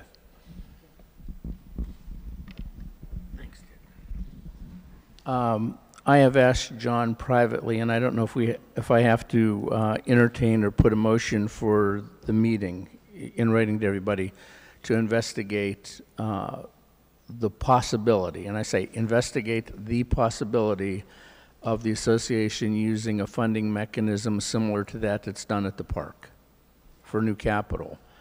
I think it's something we should investigate. I would say the problem that I have as a homeowner in the past is we were collecting money. There was no board-approved plan to spend that money. That was causing some problems, and that was worsened by the fact that there was a plan being circulated around by certain people in the organization in writing, and it wasn't widespread in the community or in any way embraced or approved by the community. And we have to avoid that. We can't be collecting and not doing anything. All right, thank you. Two things. One, as an example, there was almost $250,000 in projects that were new capital that were pitched, presented by individuals, by committees, by staff, and last year during the budget process, I included like $16,000 total out of that. There was another $240,000 that we did not pursue because that would have added, I forget what the dollar amount was, to the assessment increase. And I mentioned a lot of these at the annual meeting. Probably one of my favorite ones to mention that everybody's on board with, and that is, what do we do with these mailboxes? They're not in the replacement reserve. They're ours to fix and replace. There's no money for that anywhere. And then there's all the other little pet projects that other people want to do, like we've got lighting around the Southgate Pond with the bollards and whatnot, or any new piece of playground equipment. All of that's new capital, and there's no process or mechanism to fund those things. So that's where that question comes up. Secondly, process, as others directors have already alluded to, process is critical to community support for doing such. I've had a process in place at other places, and I'll be working that up and sharing that with the treasurer and the Budget and Finance Committee as we move into the budget process this fall. So there is a way to do that, because you've got to have community buy-in and trust of that process, whether it's a supermajority, caps, all those different types of things have to be in place in a process before you can even start to think about actually funding it. Yeah, so I'm of two minds of this because I've gone through two different examples. One, I absolutely, and I said this at the budget meeting when we were doing the budget, I am absolutely against creating a slush fund for the exact same reasons that Frank mentioned. All right, there's no plan.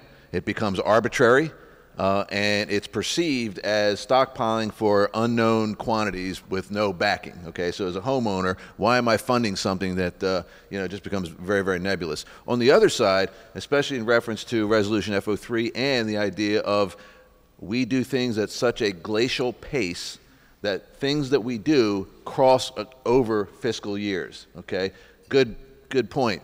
The platform tennis courts. Okay. You know, that was money was approved in from a prior board in a previous year's budget, didn't get implemented until the next year's budget, and end up being a $130,000 hit on the budget because it wasn't budgeted. Okay, so the idea of having some money in reserve in some fashion is probably appropriate. I would turn it back to, because as you know, I'm a big advocate of the committees, I would turn this issue back over to the Budget and Finance Committee and say, here are the issues, make us a recommendation on how we should do that. We obviously need to keep in the spirit of the resolutions F03 with regard to that funding, and also account for unknowns and the, like I said, glacial pace in which we do things. So certainly I think we need to support it in some fashion. So as far as new capital in the reserve, it's not uncommon for any type of fund accounting, any type of organization to have that type of account, Slobodan, so you are right. As far as the history, I think Ted and even Doug addressed it. We need to protect ourselves from ourselves, to sum it up there.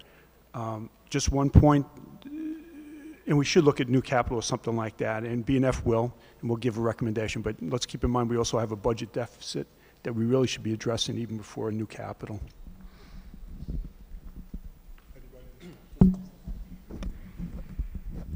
Yeah, just want to make a final comment on this new capital projects. To me, the approach should be pretty straightforward and simple. It's a bottom-up approach. Any new capital, any new asset should really come from the membership, who should be requesting this to the board and the association, and that's where the strategic plan comes into play and why the survey is so important. I don't think it's really the responsibility or the role of the board to decide if we need a new pool. I think that is the feedback, the input that comes from the membership in the form of a survey, gets put into the strategic plan, and then we have a multi-year rolling budget that figures out how do we fund this new asset, this new amenity, or whatever it turns out to be. That's a new capital. And if we do it that way, then it's not a slush fund. It will never become a slush fund because it's a bottom-up demand from the membership, and the board is responsible to make sure that it's a sound investment, and then it gets funded and it gets set up. So that's, I think, what I'm hoping the survey will produce. The survey will generate those answers, and strategic plan will be put in place, and there's going to be no questions on what the new capital projects need to be embarked on and how they will be funded. Any other comments on reserve? Remember, this is an open meeting, so if anybody has any comments on a particular topic, you're encouraged to participate. All right, seeing none, all right, we'll close the floor for, Joe, please.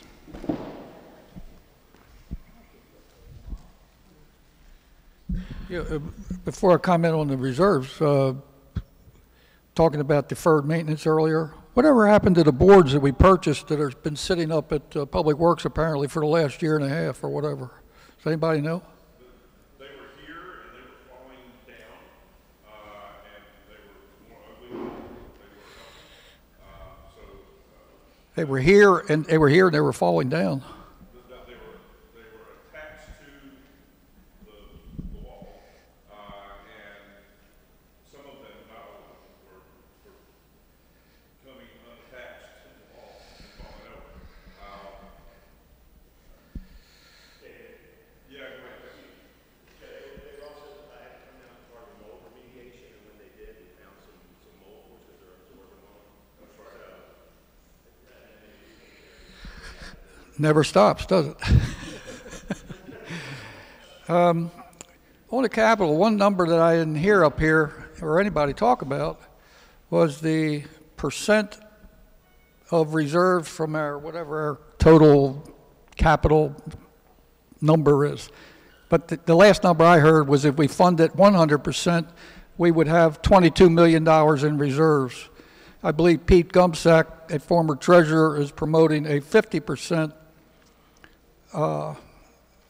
number, which would put us at roughly $12 million in reserves. I think right now we're about 25%. So all of this and what the number is and how it impacts our assessment boils down to how 7 members of this board of directors make and decide whether to pick 5%, 10%, 20%, 30%, 50%, 100%. I don't know what the number is now, but I guess the important number is what we have at the end of the fiscal year, which is, what's our number right now, John?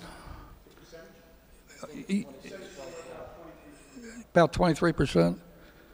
Okay, thank you.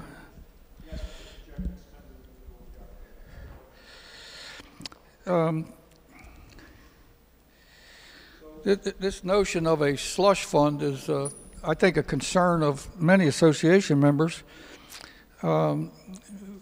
We've heard the example of the, paddleball courts? Platform tennis, I'm sorry. That shouldn't even be discussed. Platform tennis courts were not an emergency situation by any stretch of the imagination. But a board of directors voted to spend $100,000, whatever it was, unbudgeted money to put up paddleball courts or platform tennis courts. The answer to new capital is for the board to not fund any unbudgeted new capital unless it's an absolute emergency. And if you do need new capital for something, some new item, you put it in the budget and you add it to the assessment. I mean, $10 a year would get you $85,000. I don't know how many items we do with new cap. Most of them are relatively small, I believe. But, you know, if you have $85,000 of new capital you want to put in the budget for various items, I doubt everybody's going to get all excited about adding $10 to cover that if you wanted to. And it should be for specific items, not just throwing money into a fund for stuff we might spend it on later. I don't think that's very good. But essentially, don't spend unbudgeted money. You don't have a problem with new capital.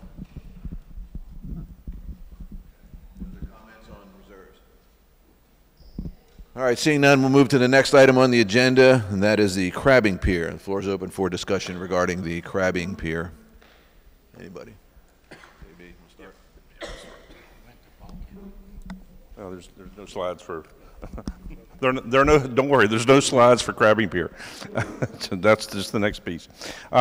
Just as a point of background for your discussion, we had a independent consultant, J. Stacy Hart and Associates out of Snow Hill, come back in April and do an assessment of the Whitetail Sanctuary Pier. And the recommendation was close it. It's unsafe. And so that's what we did. There are 2 RFPs that are ready to go out, barring anything interesting happening today that would cause us to not want to do that. Come Tuesday morning, we have a RFP going out for the removal of the existing crab pier, the floating crab pier, the slope down and the floating crab pier. And then we have a RFP to replace the existing crabbing pier right where it is. That RFP will also go out on Tuesday. We have looked at a variety of issues, as I think everybody knows, and we have some other locations that we've looked at for relocating the crabbing pier. The one that is most that we're recommending is at White Horse Park Marina, or excuse me, White Horse Park boat ramp area. If you go to the far end of the parking lot, there's a trail that goes back out to Manklin Creek, did I get that right, Kevin? St. Martin's River, sorry. Well, obviously I doubted it in my head and I knew it was wrong. So it goes out to the river, and the possibility of putting a crabbing pier there. All right, if you go to the White Horse Park boat ramp parking lot, down the far corner, there's trails back in there of on association property, and it extends down all the way to the river. If you go down straight, if you're in the corner of the parking lot, if you walk just straight down there, you'll run right into the river, and it would be down there at the corner. That is the recommended location if we are to relocate it at all. That would be the recommended spot. So again, we have the study that said close it, which we did. We have 2 RFPs that are ready to go out on Tuesday. 1 to remove the existing crabbing pier, and 2 the second one is to replace the existing crabbing pier in the same location. And then if there is a different site to be chosen, it would be the one that I was just referring to.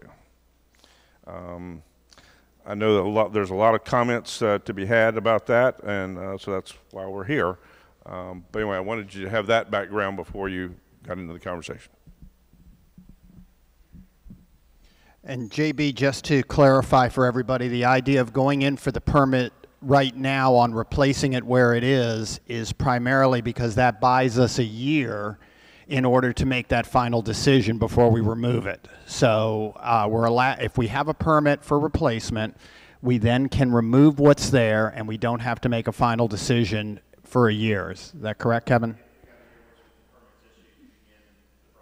And that gets the danger out of there, the present danger out of there, as it's correct.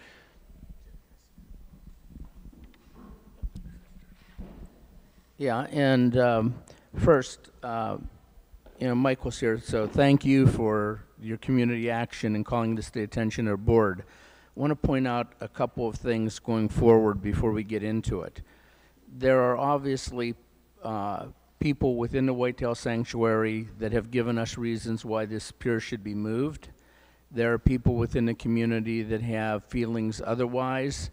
I want to assure everybody all the feelings are being considered. The situation that we face, quite honestly, is the association accepted an amenity that had absolutely zero parking facilities and zero sanitation facilities that probably 20 years ago should have never been accepted into the association. Moving forward, whether we move the pier or not, those issues have to be addressed, and those issues have to be addressed in any amenity. The course that we have taken, I want to alert everybody, requires approvals at the federal, the state, and the local level. And those approvals are far from guaranteed. So we may, in fact, I want to assure, I guess, especially your group, Michael, we hear you, but if the Corps of Engineers says no dice to the other locations, we're back to eliminating the amenity, or we're back to correcting the deficiencies. And there's no short, easy path to create parking and to create sanitation facilities within the Whitetail Sanctuary and rebuilding the existing pier. Just to add, add to that, I think if we have to put the pier where it is now, I think there are some options that we could consider that would be helpful, at least to the Whitetail Sanctuary. One would be to require parking at Robin Hood Park, which is down off the parkway. We would block that entrance where it is now so that people could not park where they've been parking. We can also install some cameras to provide some security to deal with some of the issues that have been happening at night. So I think there are some ways, if we have to locate it where it is now, that we can improve on the situation significantly. And I just want to speak to the option of moving it to Whitehorse Park area. We will need to address parking there as well. We already have a concern with the boat ramp use, overutilization of that parking area. That parking issue at the same was that there's a concern about parking at Whitehorse Park boat ramp. There is on occasion, but generally speaking, not so much. We do have days, certainly, and we could look at additional parking there, which would have to get permitted and approved. But there is obviously the existing lot that's there. We wouldn't be illegal parking. There is some data being collected by the Marine Activities Advisory Committee. I don't know if you've seen that yet. I've seen some of it, and it is looking like there's more overutilization than is generally believed. So I think we're going to have to take that data into consideration in how we think about that parking.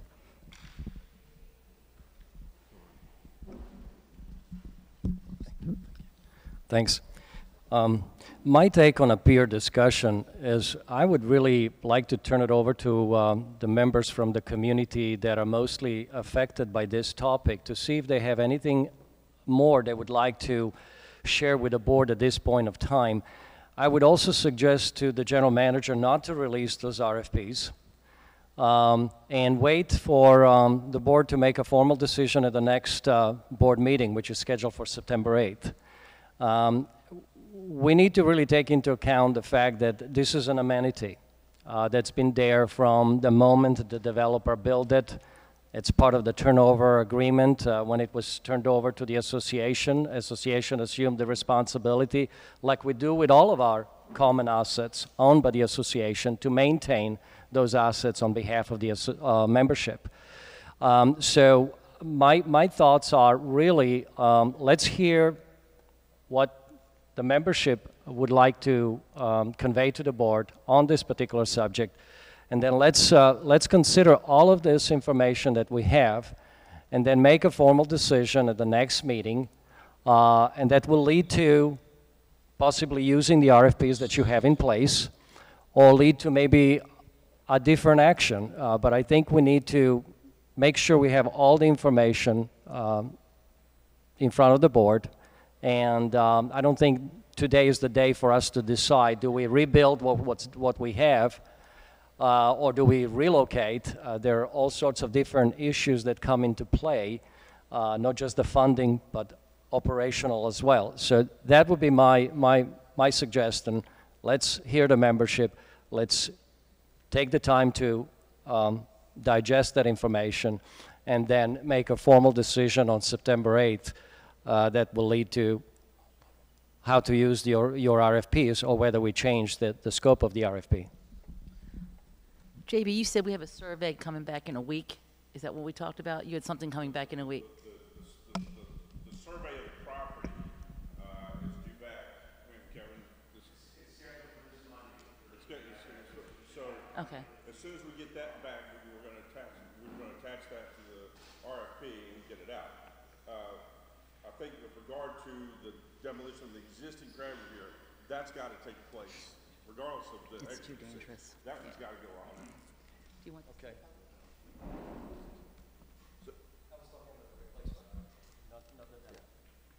So a couple of things, if you recall, and I think Frank and Steve and I were at a meeting that you had over at the library with the folks from the Crabbing Pier, and one of the questions I asked the group at that point was, of the people who are here, what percentage do you represent? In other words, are you 5% of the group in the Whitetail Sanctuary? I think the answer was, and Mike correct me, was about 50 to 51%, just a little bit over 50%.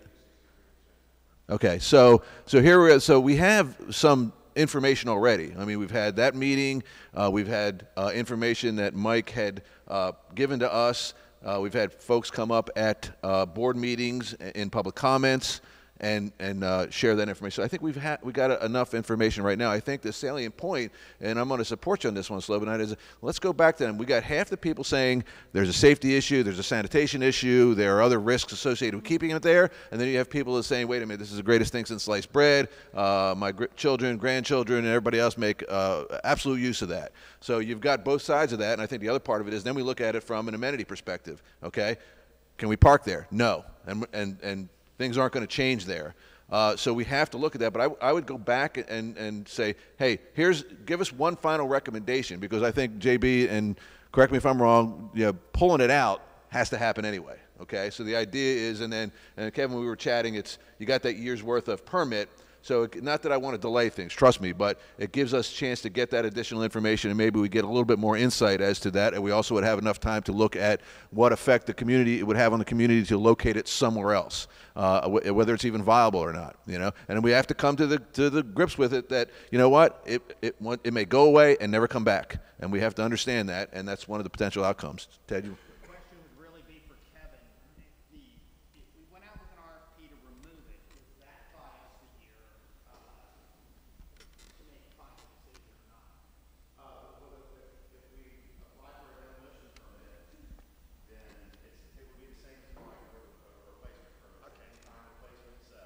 So it's not the end of if you were to send out the RFP to remove it, it doesn't limit us from being able to replace it if that's the decision over the next 12 months. Within a year, though. Within a year. No, but maybe from the so we need to get the RFP on the demo. It's extremely hard to hear you not using the microphone back here. I just wanted to say that. Yeah, I know we've had some audio difficulties. Let me say something about this pier. I don't need it. Is that a handicap accessible pier? Will it be handicapped? ADA compliant? We are taking into account the ADA and the safety issues. I think that was part of the recommendation to management. Up at Whitehart, up in that section, I don't see the reason for a pier, period. Swim and Racket Club has exposed bulkhead away from the boats. Plenty of feet of bulkhead. And if you had been there a couple of days ago, it was lined up with people in different areas, except for the one area with the construction. They weren't there. But they were all lined up. They're crabbing.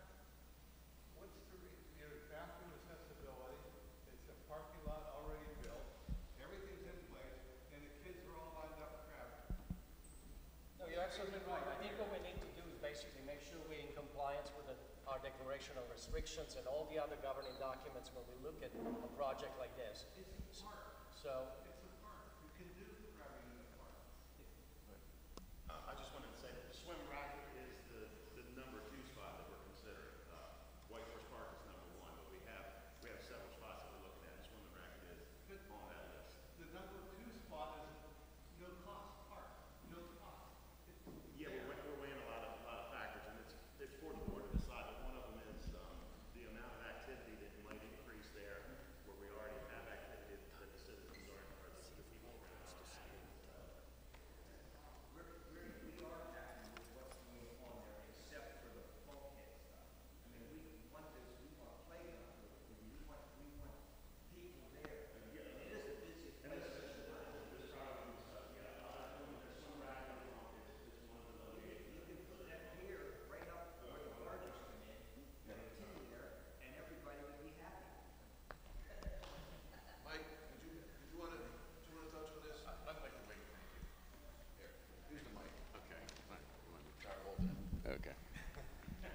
Yeah, I just want to say that, you know, buying in Whitetail Sanctuary, we bought in the Whitetail Sanctuary for a very good reason, because the community attracted us, okay?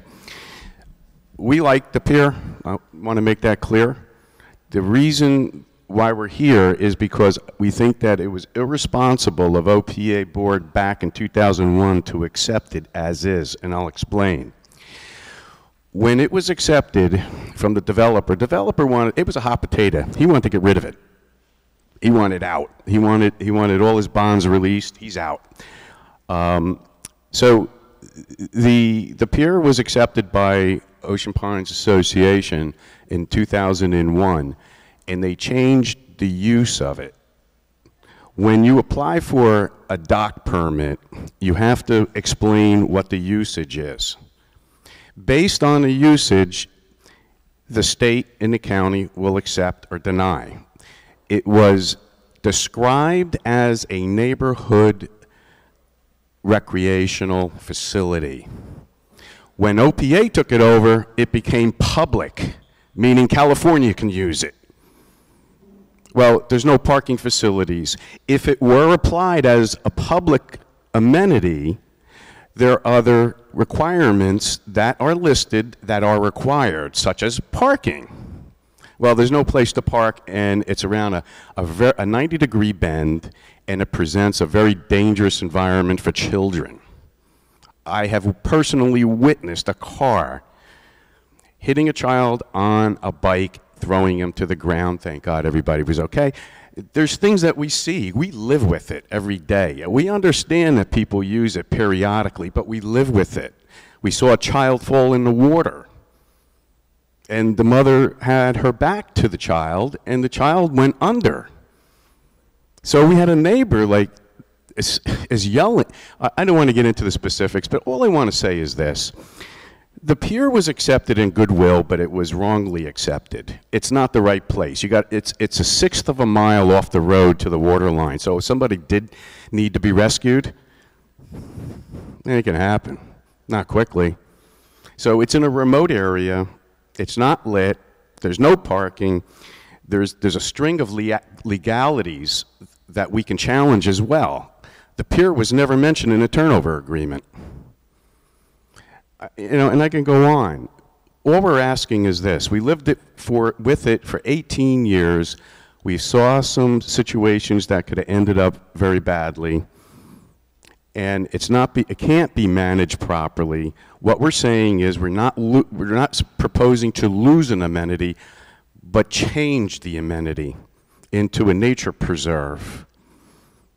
Bike up, walk up, no car traffic. What it was originally intended for. That's what we're asking.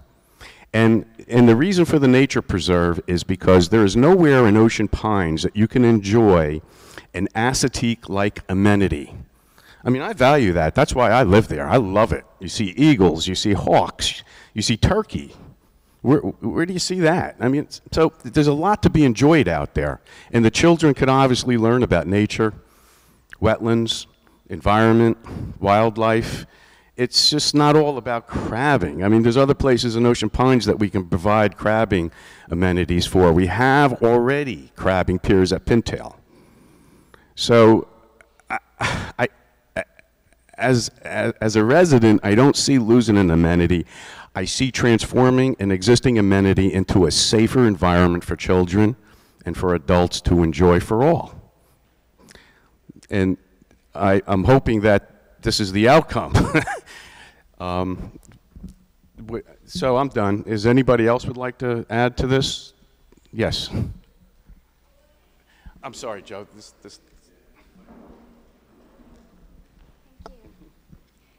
I've been reading and hearing a lot about the problems the South Side has had with the crab pier, and I know property owners do not want a repeat of that, whether you keep the pier at its current location or relocate it. I think the key here is whether you relocate it or relocate it is how you intend to regulate it. Whether it's at Whitehorse Park, and that's my understanding, you're looking at two locations, Whitehorse Park and Swim and Racket Club, is that correct? Okay. Okay. So I speak on behalf of the North Side, the Swim Racket Club. I live next to it. And quite frankly, I don't want the same issues happening there that the South Side has had to deal with. It doesn't make sense to address or get rid of the crab pier there and transfer the problem somewhere else. So I think what the board needs to consider is how do we address those issues? And so that's my question today. One of them being noise. How do you intend to, how long will you keep the crab pier open, from dusk to dawn or 24 hours? Will it be lit?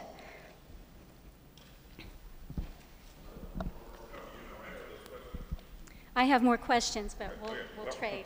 We'll stand there together then.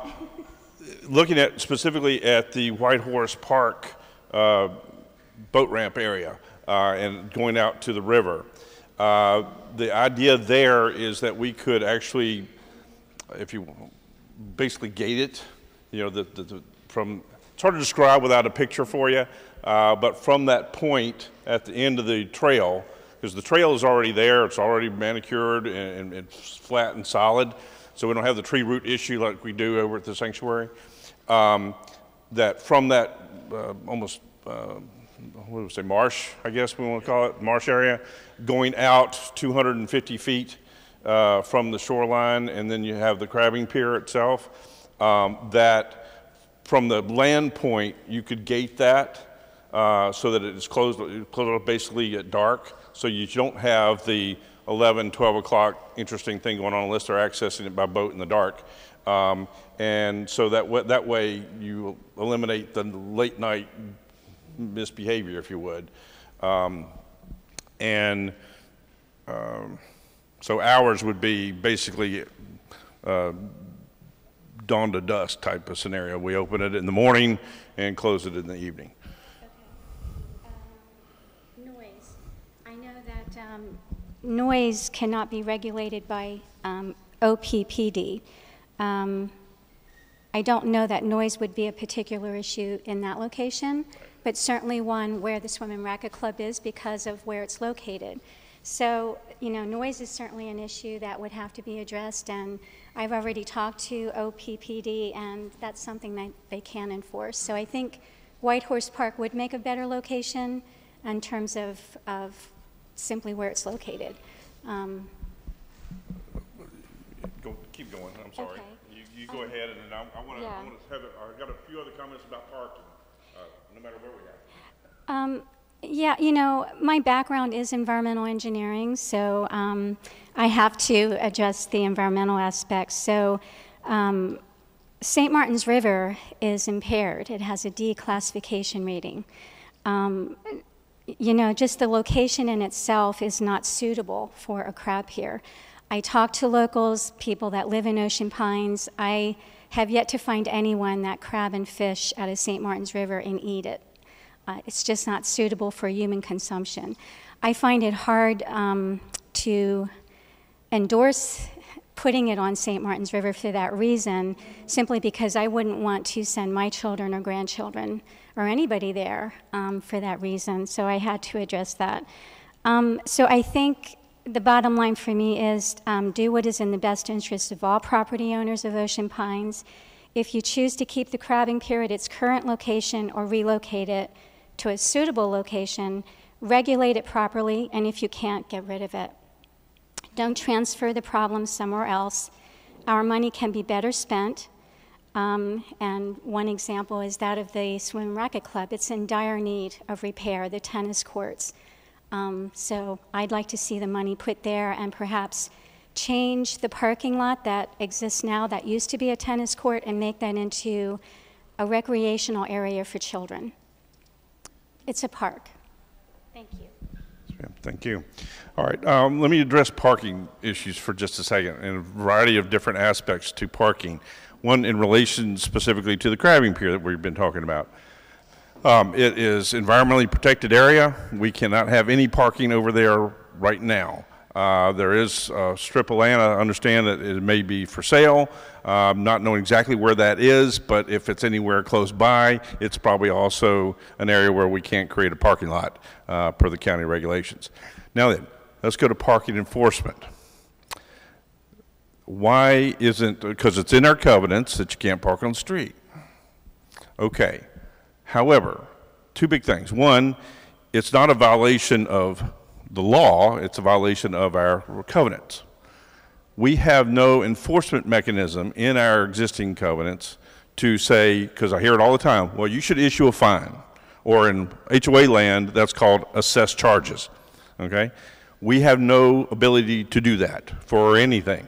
We can issue a CPI violation, we can call you, we can send a letter of violation and all that. Eventually it makes its way to the board of directors, and the board of directors says we send it to legal counsel and we take somebody to court. There's no such thing as us being able to issue a citation, a fine, or anything like that. So therefore, the police department, if it's a violation of law, they can issue a ticket. If it's a violation of the HOA piece, the covenant of don't park on the streets, we can't do anything with that, other than say, please remove it. But that's an ask, not a request at that point. So everybody needs to understand that. So the only time that basically here that the police department can issue a ticket for whether it's speeding and that type of thing, or if or if a vehicle is blocking traffic, then we can do something about it. But so the issue of parking over at the existing area in Sanctuary is that we would move the fence line up to the roadside. Thus, if somebody would be parking there, they'd really be blocking the traffic pattern through there because it's narrow.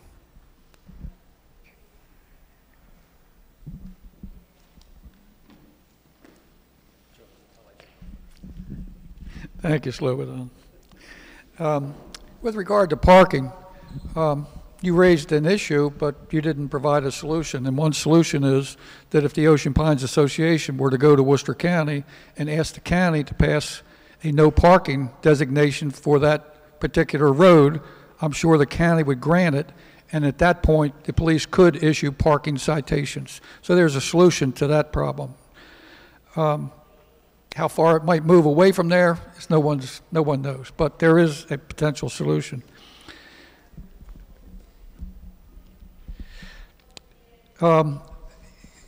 There's been, and I understand the issue of the people that live in that area, but the Ocean Pines Association represents 8,440 some people, not 70 or whatever lots are over in that area. And if the board of directors, as was indicated at a prior meeting, there was some leaning toward, well, the people in the area don't want it, so maybe we ought to get rid of it. I would suggest to you that if that's the case, and we're going to start asking people who live near amenities if they want them or not, we're going down a slippery slope. Maybe we ought, if we're going to move the crab pier, we should ask everybody in the area where we're going to move it to whether or not they want it. And we're getting into some pretty iffy territory here. I don't know what goes on over there. I've heard stories from the people who live in the area, and you have to take them at face value. But I've also heard people who say that some of these stories may be exaggerated to the extent that, yeah, something may have happened, but that thing has been there for 20 years or whatever, and anything's liable to happen in 20 years. Whether it happens all the time or whatever, I don't know. But we live in a waterfront community. This notion that children are in danger because they're on a dock, I don't know how many docks do we have around here? Just look around. If docks are a danger and we need to light them and all this other stuff, we've got a long way to go with all the docks we own. So it's a tough issue, and I understand both sides of the story, but it is an existing amenity, and I'm not so sure. One gentleman in the back said he would be happy to have it moved over to Swim and Racket Club, but I'm not so sure that's the case. I don't know what other people who live in the area think. Let me say something about the Swim and Racket Club. It's an ideal place. I've been here since '77. and I have seen so many kids over the years crabbing from those piers over there. It's plenty of open room, and it's not going to cost you a penny. Maybe a sign saying crabbing pier. But there's plenty of bulkhead there, over there. You don't have to put 250 feet of bulkhead out into the St. Martin's River. You're going to have to put lights on it. It's going to have to be lit because I don't know if I have a boat. I come in at night sometimes. A lot of times it's pitch dark when I'm coming in, even into the Swim and Racket Club.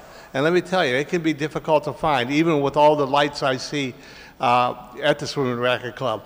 Going up there, totally dark, and it's going to be a danger to boats coming into there. They could be running right into that pier.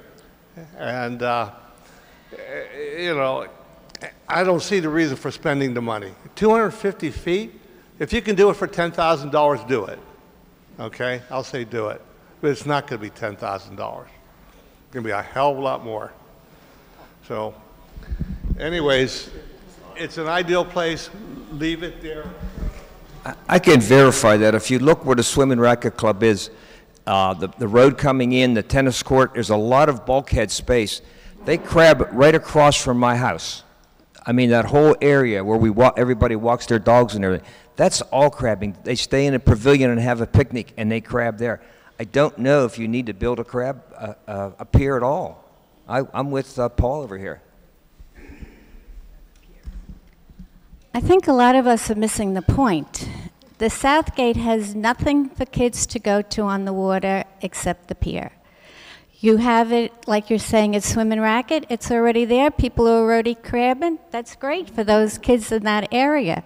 There is not a single piece of water. I mentioned one time on Tidewater, we used to have a little path back there years ago. That's no longer exists. I was there the other day just to take a look. The neighbors or whoever have trees and all grown over. I don't know what happened to that. But this is the only spot the kids at the South Gate can go to. There is no other, unless you can give me an answer, we have a lot of heads here. Where can kids in the South Gate go? Does anyone have any place? Pintail Park? I'm trying to think where Pintail Park is. The South Gate. No, I'm talking about the South Gate. Say you go in and you turn a left and you're not too far left, or if you turn right, none of those people have water for the kids. As far as everything that's been said here, there's definitely remedies. I agree wholeheartedly with Mr. Reynolds. You can go to the county and all for no parking in that area. But there is a small parking area on the same block. I'm not sure the name of the little park, but it's across Ocean Parkway, and it's just right there. So you can make it up like we do now. We walk to there. So you can make it, if a person wishes to bring their car, they can park there and then proceed and walk there. As far as a child getting hit, that could happen in any parking lot and anywhere. As far as a child falling off the dock, the floating dock, I don't know. I'm sure everybody has been to the yacht club at one point. You have a stationary dock there. Right off the stationary dock, any child can fall into the water. They have a much higher fall, and they might not be noticed as much because it is down. The only two signs you have at the yacht club is you're walking onto the floating pier, and it says life jackets are recommended on the floating, but they didn't say floating pier, on the pier. Down there, they didn't say kids can't go down there. They couldn't say anything, just that a life jacket. So you can put the same sign up over at the crabbing pier. This was an amenity at the South Gate. It's not an amenity for just the sanctuary. There's maybe 20 families in the sanctuary who are against it. But it's not a sanctuary, it's the whole south area, if not everybody. And there is no water there for kids. You know, kids start going to the pier maybe at 12 years old. They stop going maybe, I mean, of course, this isn't set in stone. They stop maybe at 16 when they start to drive and can go anywhere to crab.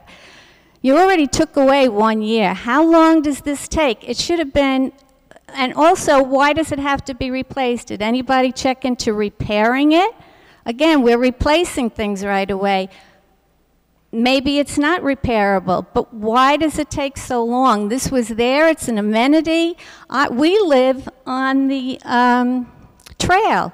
Should we take that away because it's a mile-long trail and people don't want to walk a mile there and a mile back, so they park along all the side roads in front of the houses, and you have the same thing. You have kids making noise on the trail, you have dogs walking on the trail, you have people in the evening walking on the trail with a girl or a guy and all.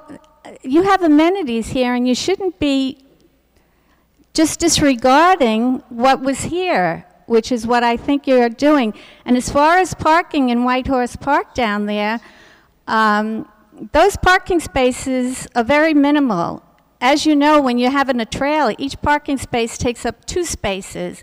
Now, if you feel that there's a lot of parking down there, why were we checking the license plates to see how many out-of-towners and all go, because people were complaining there's no parking spaces down there for their boats? So we're sort of changing things around.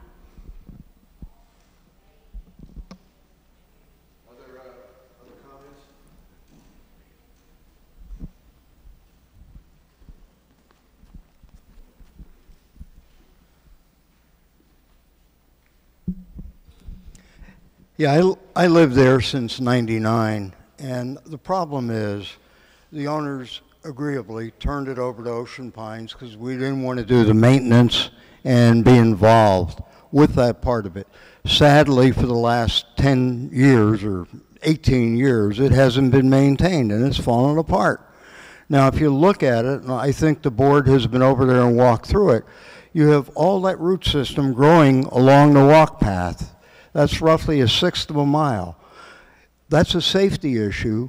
I don't know if the board or anybody has disclosed any of this to our insurance underwriters, but if somebody gets hurt and there's a serious accident and the insurance company looks for ways not to pay, there's a perfect example. It's there, and it's been ignored. So if you're going to fix it and you're going to do it right, you're going to have to put a boardwalk or something over that, because that's protected wetlands. You can't tear those roots up. So that's 1/6 of a mile. I don't know what that costs. I agree it benefits 8,000 people, but I don't know how many of the 8,000 people really use that pier.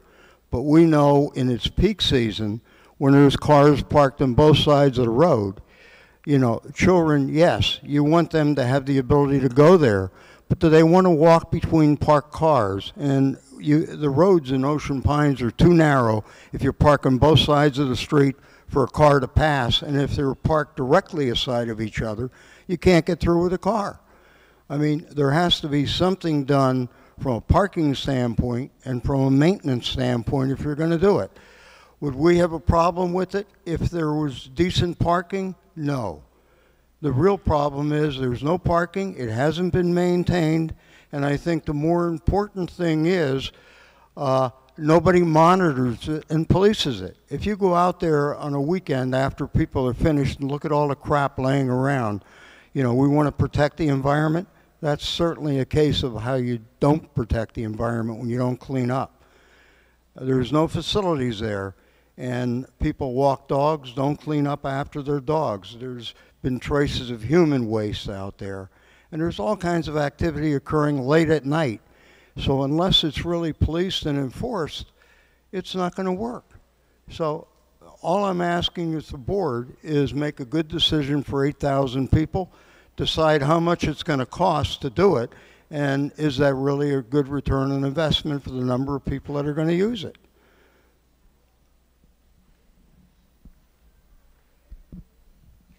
All I would say is that we have multiple options. We're pricing multiple options, looking at various different things, getting an RFP out to remove the existing ramp which needs to come out, and then we'll discuss it as we get the rest of the information in. I would agree. That's where we are on the topic. So it's a good closure. So JB, colleagues, we do have some work in front of us, but we've certainly got a lot more information than we had when we first started this discussion. Oh, one more? All right. I'll entertain one more comment, and then we got to move on.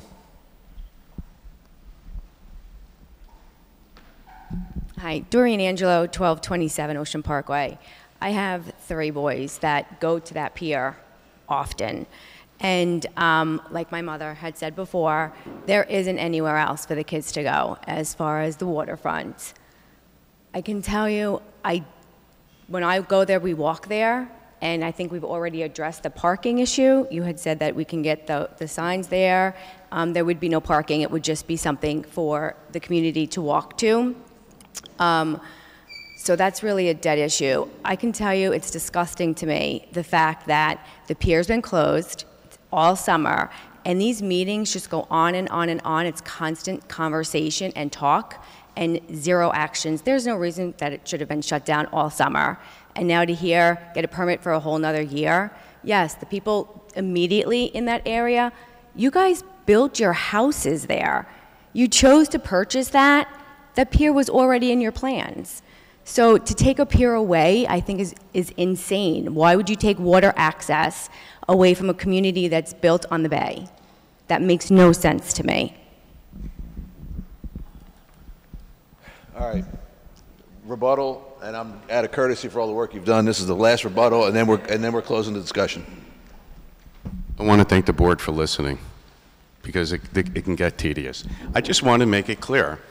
The usage has changed. It was supposed to be a neighborhood walk-up, bike-up. Because in 2001, it was made public. Now cars are accessing the area, which it was not designed to do. So that's the issue. Understand, okay? And besides, we're not eliminating or suggesting to eliminate an amenity. We're transforming it into something that's more viable, more economical, and safer. It's, you know, a crabbing pier is a crabbing pier. You know, it's creating issues. It's misplaced. It's a 1/6 of a mile down the road. So those are the issues, and I just want to make it clear. You know, we live with it. We're there all the time. We bought homes under the impression that that pier was to be for the neighborhood, not public. In 2001, many people didn't even buy homes yet there in the neighborhood along Ocean Parkway. So that's my input. Thank you very much. Thank you, everyone, for all your various comments. No, the engineering stuff.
Thank you. All right, moving on to the next item on the agenda, which is the final one. That's the bulkhead program.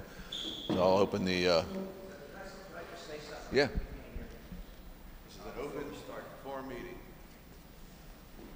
If you want to stand up, stand up. You guys been sitting probably 3 hours.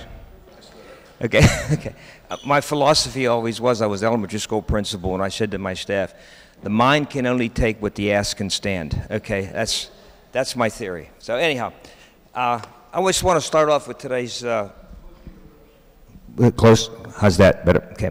I would like to begin today's session with the bulkhead program with something that Mr. Bailey wrote in the spring edition of the Ocean Pines report. He said, let the conversations not be about us versus them, rather than let them be about we. And I think that's what we have to do. We have to have a united front here. And do we, the board of directors, general managers, the residents of Ocean Pine, agree that the equipment and materials should be removed from the Swim and Racquet Club and not situated anywhere in Ocean Pines? If we can all agree on that, then we can find a solution. Our thoughts, what are your thoughts concerning this?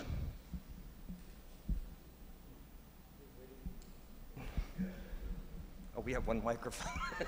$3 million surplus, we got one microphone. $16 million surplus in the bank. The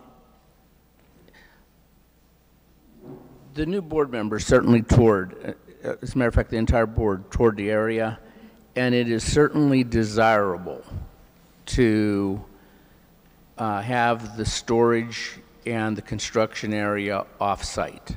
So number one, desirable, okay? There's another issue that kind of impacts that and impacts our thought, and I just want to give you the facts that we have at this point in time, okay? We have been told that if we move that area completely off-site, that it could increase our costs for bulkheads of up to 25%. We are basically looking at a $25 million bulkhead program over the life of the program that will be presented to the board. That will increase the cost by $6,250,000. We've also been told that 92% of the lots, or 92% of the bulkheads, are on private lots. 8% are on public property. So we're looking at $6,250,000 essentially going over 1,389 waterfront lots, which would increase their assessment in the bulkhead differential by $180 a year over the life of the program. So to answer your question, yes, we want balance. Yes, we would like to have it off. And no, we don't know how 1,389 people would react offhand to a $180 increase in their assessment coming right out of the box. Those are just parameters that we have to deal with in making the decision. You try it.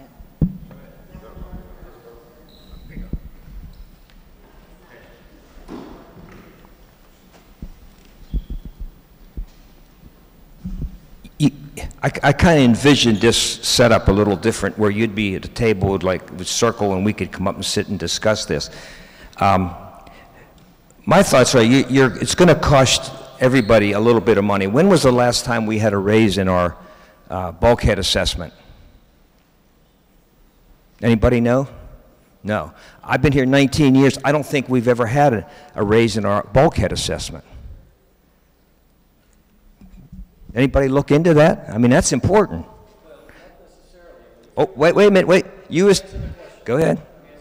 So if we raise the general assessment of the association and the waterfront is assessed 50% additional, that means if our assessment, say, hypothetically 10 years ago was $500, the bulkhead was paying $250 more. Now it's $958 and we are paying $456. So yes, as the assessments have gone up over years, so has the bulkhead differential because it's 50% of the annual HOA fee. Is that correct, Mr. Bailey?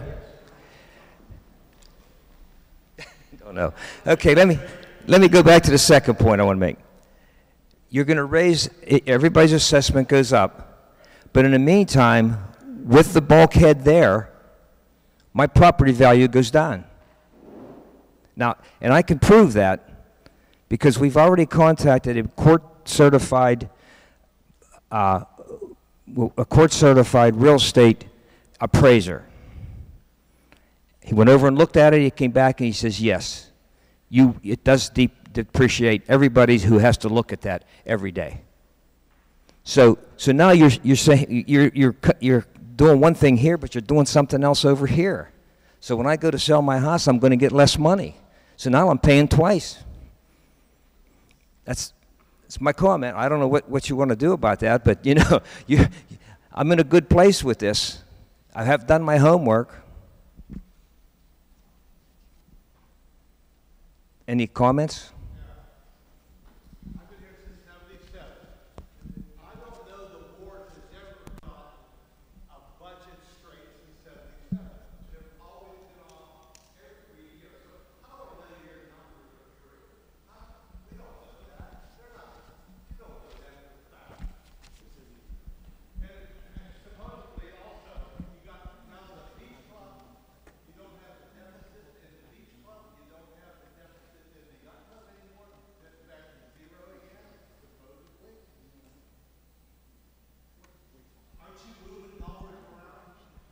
to answer your question, the numbers I gave you aren't moving dollars around, and they're numbers that we've been given. They have not been verified, and that's, pardon?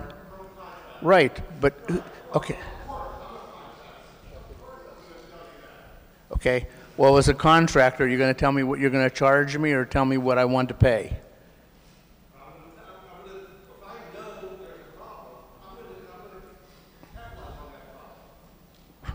Yeah, and right now there's a problem, and the problem is we're moving the storage area. So we're only given the numbers. We're not inflating the numbers or changing the numbers for an argument.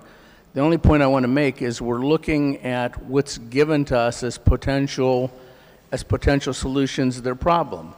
And one of the potential solutions is to move it completely off-site, and the people that are going to do the work have said this is the estimate, and there are firm RFPs from Kevin that is going out that will confirm those numbers. But the alert is just 2 points, and kind of put the numbers that we've been given aside. It's going to cost more, and the cost is going to more than likely be borne by the 92% by the 1,389 homeowners that own waterfront lots.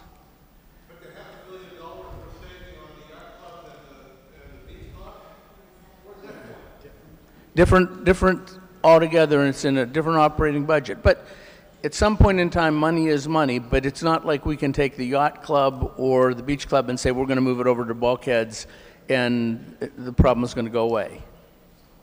I want to comment. I'd like to comment to you. I understand the concern of your property value. I do. This is not a permanent fixture with this staging area. It's not permanent. I'm in the mortgage business. Been doing it for 31 years. I know how to read an appraisal, and I know what affects properties in reality, okay? Not what necessarily a real estate agency will tell you. If it was permanent, I 100% agree. That could affect our properties, and I live there, okay? And I'm just want to correct you that no matter what they said, it's not a permanent fixture, that staging area. It is not going to affect your saleability. What would affect your saleability? Telling waterfront buyers that they're going to pay an extra assessment because we just raised our assessments to cover $180. So, give some insight. I might agree with that, but I don't see any end. I don't see any end. You have how many? 1,329 homes of 89 homes of bulkhead. That's just like the Baltimore Beltway. They work on it from day one to the end. It's a constant job. So that means that is going to be there forever. Then the other question I have is, originally that RFP was stationed for down at Whitehorse Park. You moved it up to our area, and I don't know why, because it would have been cheaper, much cheaper, to keep it down there and do that job rather than move it. You can't tell me it would be. It would be cheaper. There's a little bit of misunderstanding on that RFP, and it was to move it to Wood Dock, to put it right on Ocean Parkway there. No one had ever gone to the county. No one had ever gotten permission. No one had ever talked about whether it was even going to be allowed to be done, and you would have had a staging area on there.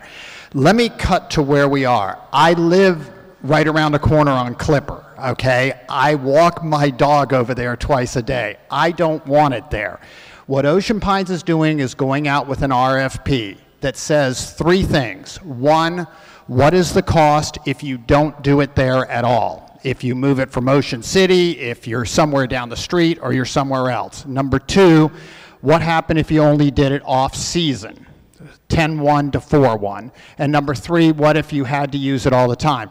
And the reason is, again, is to see what the cost differential is so that everybody understands when your assessments go up, and whether it's all lots paying for it, 8452 or 1733 or whatever the number is, that decision has to be made. It's prudent to get the numbers. And when we have the numbers, if it turns out, and I have a bulkhead that's never been replaced, so I've been dumping money into there. It's never been done in the entire time based on our study. If it costs an extra $80 a year or $160 a year, that's what it is. And then that decision can be made so everybody understands what's happening there. Just to add what Ted has said, as you know, the entire board took a site visit of the location. And what we are now doing with the general manager and with Kevin, we're basically, we have to finish what we are doing as we plan for the alternatives. So what we are trying to do is to minimize the disruption, visual, sound, otherwise, just-in-time inventory, so the things don't sit there forever. And as we try to improve the current condition, we are also looking at the alternatives, and that's what the RFP is going to give us. We need data. We cannot just make a decision without really having a sound information, because that's, I think, what the membership expects us to do, not to do a guessing game, but to make a sound, financially sound information decision that's really fair to everybody. But I want to leave you with the most important message, and that is that we are going to try to improve the current conditions. So at least they are, it's really not fair for you to react like that, because we are working very hard to address your concerns, and you have, your reaction is that you're not trusting us. I really want you to change that, because we are working very hard to improve the current condition. It could be, every little bit will help. And once we get the responses from the RFPs, we'll have the information that's going to allow us to make a award that's based on a best decision for the association. So that's all we can tell you at this point, at least from my perspective. I don't know if other directors have other comments. Let me just address this real quick. First of all, let me tell you why we do not trust, okay? One, just happened this week. I go over there, and Mr. Layfield, you're probably in charge of this.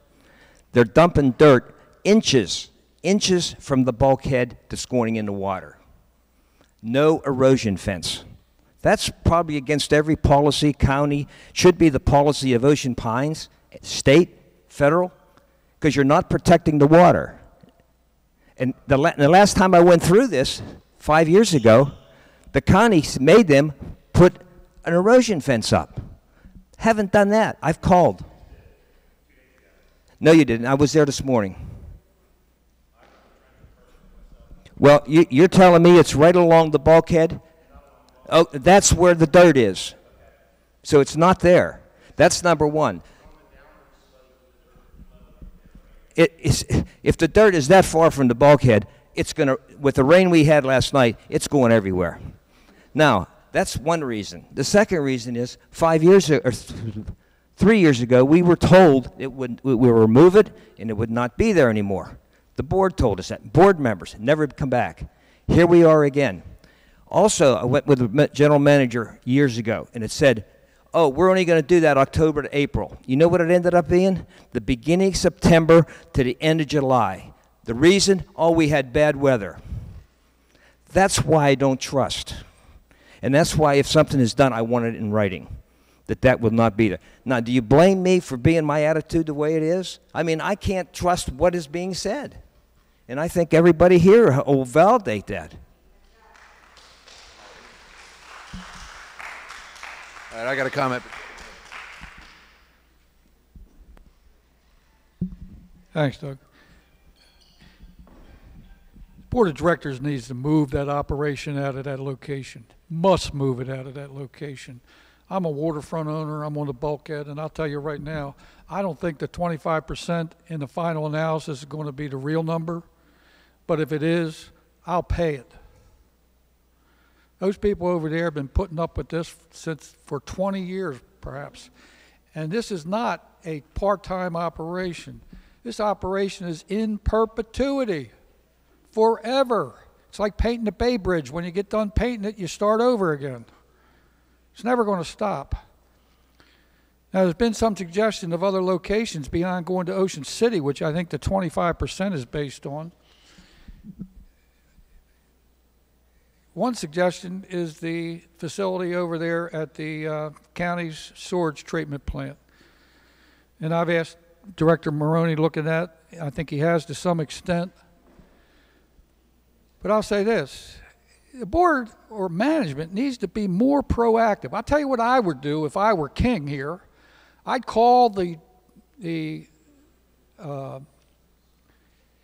bulkhead contractor, and I'd say, go over to that sewage treatment plant and come back and tell us what you need to use it and how much it's going to cost. I don't know if we've done that. That's the first logical thing that should be done. The county will give us a lot of leeway. I've talked to county commissioners about this, and I don't think there'd be any objection. There's a road that goes down there now to the water. Maybe we can't put a bulkhead up, but we can. They surely have riparian rights and could build something out into the water that will handle heavy trucks or whatever. But we're not pursuing these things fast enough, and I don't know what the answer is, but whatever it is, we need to stop using that area at the Swimming Racket Club as a staging area for major construction operations. If I was this gentleman here and the people who live over in front of that place and looking at that day after day, year after year, especially after the board of directors a year or two ago said they wouldn't use it anymore. Whether that's true or not, you're shaking your head, but there's a lot of people that believe it was. Whatever. And you know that the board never voted on that when you weren't here.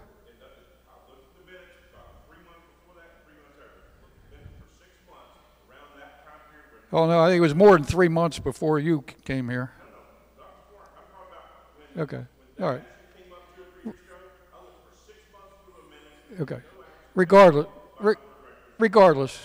it's not an important point. The important point is to give these people satisfaction. If you want that junk sitting in front of your house, move it to your houses. Get it away from their homes. It doesn't belong there. That's one of the most beautiful areas of Ocean Pines, or it could be.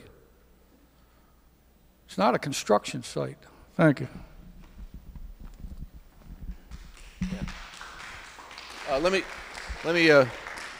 Thank you. Let me also make one statement. The topic on the agenda is the bulkhead program. The staging area is obviously a subset of that. I don't want to lose sight of the fact that we collectively also need to socialize any issues that are associated with the entire bulkhead program, okay? Because I have some questions about, the scheduling, any futures that are going out, things that we might need to be prepared for the next RFP, so that also needs to be done. So let's also not occupy too much in the interest of time. And on top of that, I'm not trying to dismiss this. These conversations have been had at several board meetings and so on and so forth. So we've heard you. I think as evidenced by the conversations we're having to make sure that we take into consideration when the RFP goes out these conditions. Prior to all of this discussion, I don't know that we would have included those particular conditions in an RFP. So the information is being received, all right, and we're not just going to sit on our hands on that. Now, can I guarantee you that tomorrow all of the materials in that location will be gone? No, I will not do that. However, I just want to reassure everybody that this information, and it's well received. I enjoy getting this kind of feedback. I think it's absolutely critical for us to understand the operation, for the general manager to understand the operation, and allow us to try to understand how to take that information from the association and apply it to our operation in an appropriate manner. So just be advised of that. But let's entertain one more comment on this, I would assume the staging area. Okay, and then I want to also move into this particular presentation regarding the entire program. Okay, so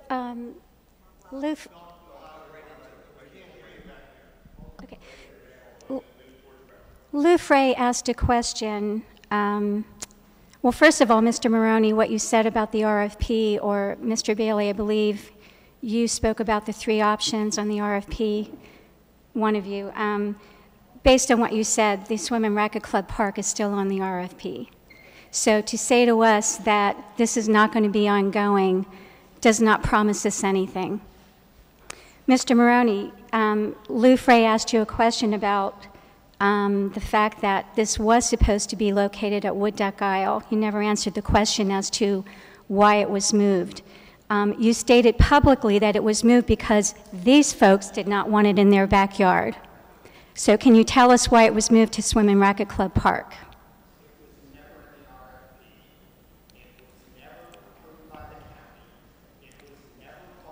You're not answering my question. The board moved. The staging area was slated for Wood Duck Isle. We have the paperwork for that. It was bid out for that. The fact of the matter is the board made a decision to move it from Wood Duck Isle to Swim and Racket Club Park. I think we all deserve an answer as to why it was moved.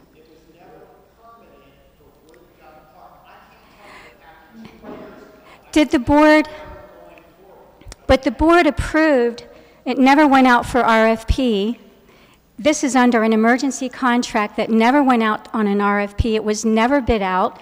So let's look at the numbers. You want to start talking about numbers? Do you think that locating it at Wood Duck Isle would have been cheaper? Look at where they're barging it from the Swim and Racket Club Park under the Route 90 bridge to get to where they're doing the work right now. Tell me that that's not more expensive. If it never went out for bid, how can you tell us that? I'm sorry, but things were done behind the scenes here, and I'm sorry, not done legally. That's my opinion. And you're not giving us answers to our questions. So hence, why do you think we don't trust the board? Three full-service marine companies have been using this site ongoing since March. What has been done to stop or correct that? Nothing. We've talked to Kevin Layfield, we've talked to Mr. Bailey. It continues to happen to this day. And as far as the silt fencing, I have pictures to show when the 6 triaxle loads came in, it was dumped without silt fencing there.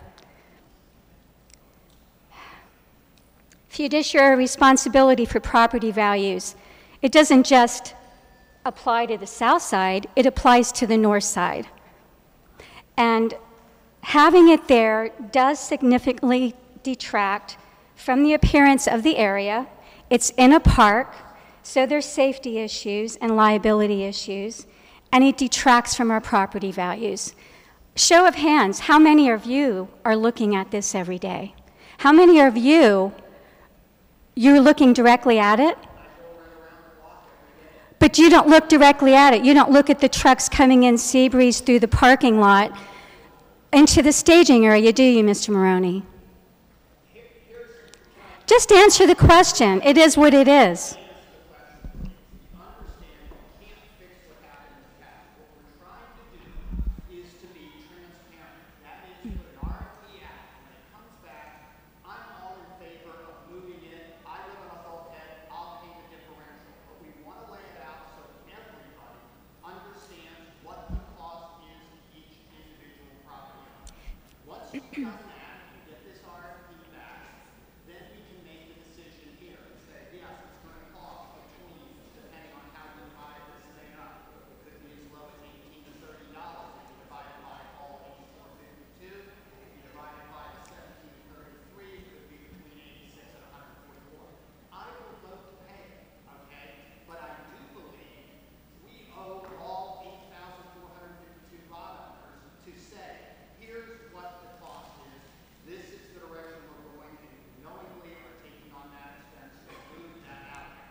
So just one other question.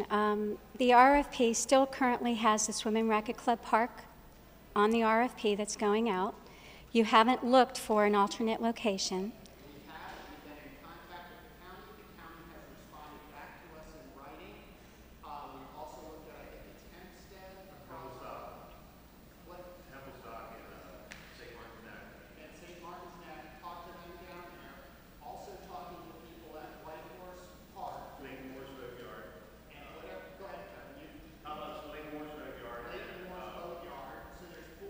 Okay.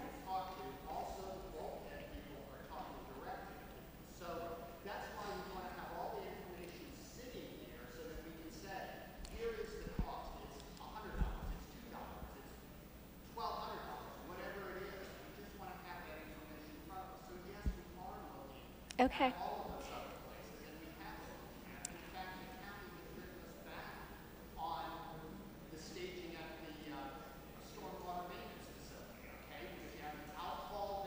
Mm-hmm.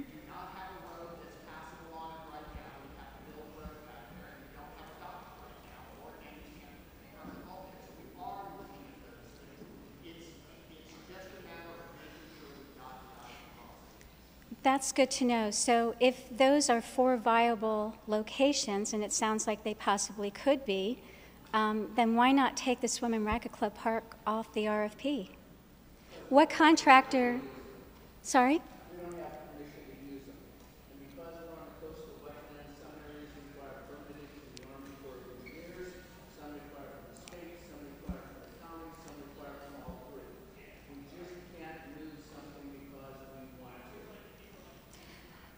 So I guess I'm confused then. You're looking at 4 locations, but they're not viable locations then. No, we don't know if they're viable.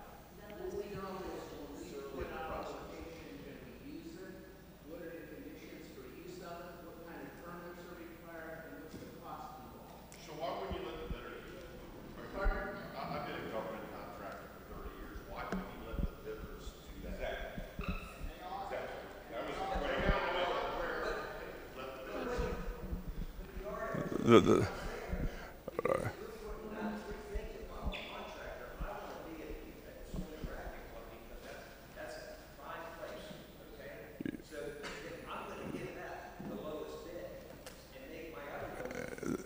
Exactly.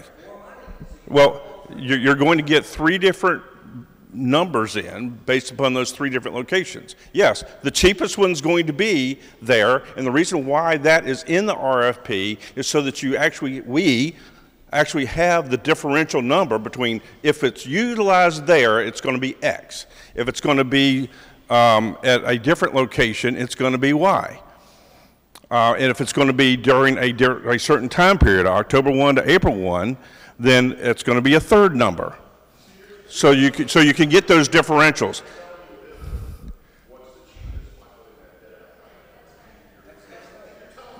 Yeah, that's correct, because we want to know, hang on, let me finish, Mr. Fry, okay? Let me finish without you joking about it, all right? I'm serious as well as you are, all right? Right. We were talking about it earlier, that if we continue to utilize the space at Swim and Racket, it's going to be price X. If we say we want you to limit that use of that area from April to October, then the price is going to go up to Y. If it's going to be somewhere else, it's going to be Z.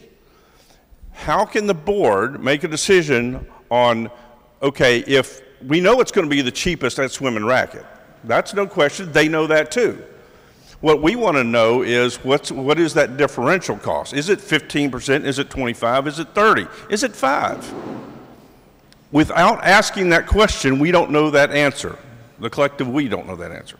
The second part of it, to the gentleman's point, is that in the RFP, if they are going to be outside of the Swim and Racket staging area that exists now, then it is up to them to figure out where can we best do this, because the lower bid that they come in, if it's not at Swim and Racket and it's not October to April and it's somewhere else, then that somewhere else, let them figure out where that best is, because the lower they get that price, that's the likely bid winner, if you would, to relocate it to somewhere outside of Ocean Pines.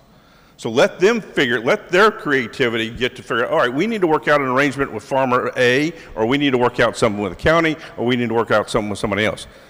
Let that bid come, let that process, let them research that. They'll produce, that's where you get your competitiveness on the bidding as far as, well, we can do, only place we know that we would like to do it is, I mean, speaking as a contractor, if you would. Maybe a contractor says, well, I don't want to do it anywhere but West OC Marina. Or I want to do it over here. Or, you know what, maybe if I talk to Farmer B, I can get a different price. And that impacts my bid to Ocean Pines Association. That impacts the decision by the board. My point, things being missed here. If you put all three of those things on the same RFP, Or if you put them on 3 RFPs and you send them out, if I'm a contractor and I want to be at the Swim and Racket Club because that's a good place, I'm going to inflate my cost to the other places, which will make it a bigger differential.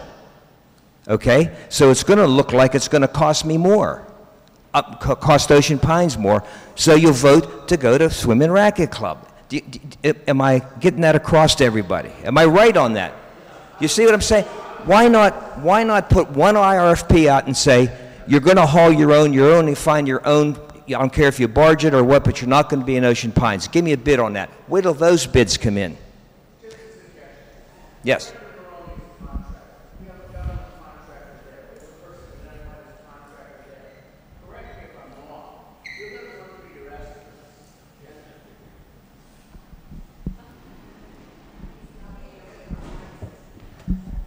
Okay, let's start. The contractors in the audience, please stand up or on the board.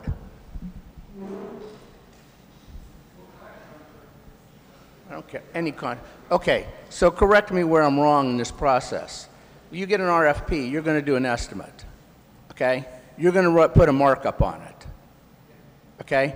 And then you're going to give us a price, okay? Whether I do that specifying Swim and Racket, or whether I specify 3 different RFPs, correct? So what's the big deal in saying Swim and Racket? Right, but the location, price is going to change based on location, right? On your estimate.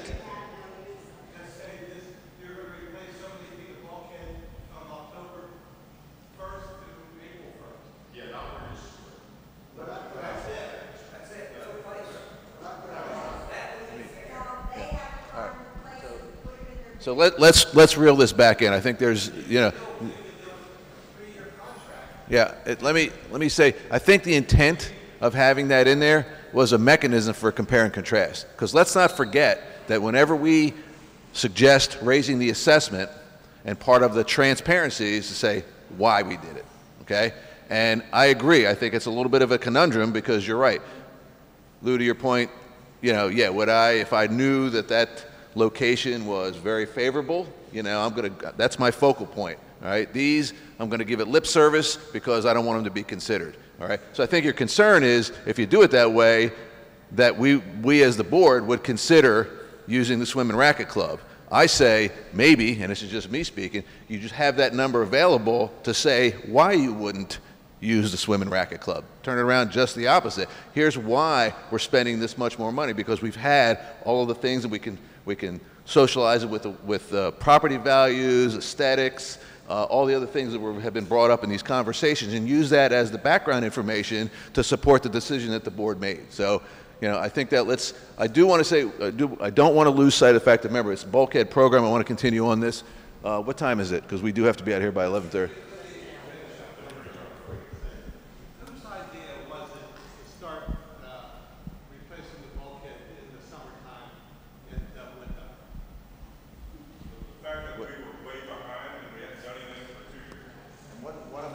Repair?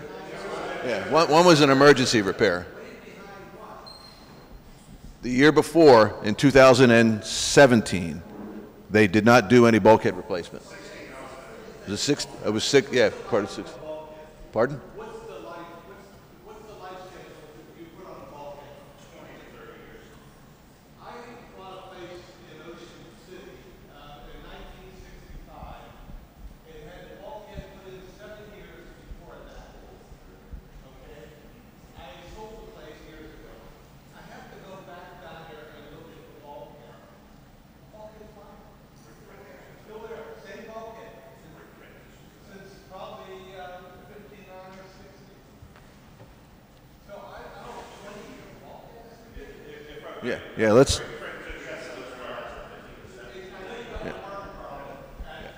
Yeah.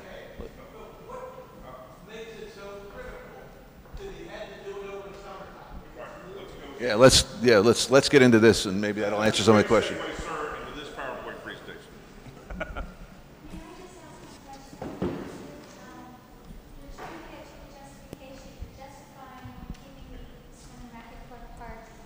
On the RFP, so that you have cost options. Why are you not putting Wood Duck Aisle on the RFP as a cost option? If you want to be transparent and you're looking at cost, why would you not put that on the RFP?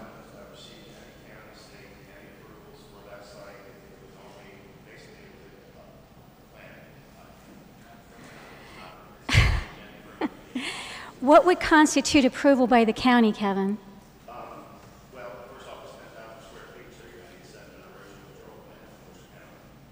And you don't need that at the Swim and Racket Club Park?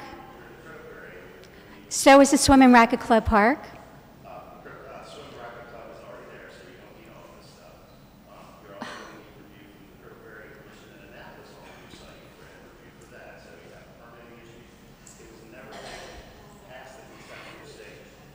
What you've just said is a bunch of baloney. Yes, because I'll tell you this. Well, you know what? Okay. You know what? I'm going to finish this by saying this. You're taking Wood Duck Aisle off the RFP because I'm hearing loud and clear the voices on the south side matter and the voices on the north side do not. That's what I'm hearing. Thank you. All right, move on. As the gentleman was asking questions, it's a great segue into the PowerPoint presentation. I'm going to ask Kevin, you come on up if you would, and this is the update on the bulkhead program for this month, beginning this month. You asked about, why X versus Y and Z. There are properties that are having bulkhead failures and compromises that need to be addressed immediately. That's why we have the existing contract that we have. We're trying to get those things addressed as quickly as possible. And then I'm going to turn it over to Kevin, and he can give you more details on that as we go through this program.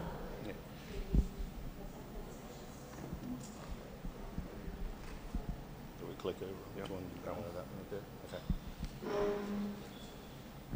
For the 2018-19 this year, where we've picked back up on the bulkheads, as JB said, we've had a lot of failures and compromises that need to be addressed immediately. Why we're doing it in the summertime is a result of at 26 Wood Duck or Mallard Drive West. When I gave the presentation to the board in December, I took a photograph of the tie rods. They were about as big around as your pinky finger. When we began to do the bulkhead project in the spring of this year, when we got on site, that bulkhead, I believe 16 tie rods had snapped, and that bulkhead was leaning 3 foot towards the water, and it needed to be addressed immediately. So we rerouted the contractor and sent him working down that side. That ties into the life of your bulkhead. 20, 25, 30 years is just an estimate. If you've got high pH soils, you're going to have tie rod failure, you've got worm damage, you've got just the damage from the elements, according to how much abuse it could take. You got bulkheads on the interior that are going to give us 25, 30 years easy. You've got bulkheads like, I'm sorry, but Mr. Brennan's, that's going to give us 15 to 17 years, even though it was done, it should be giving us 20 to 25.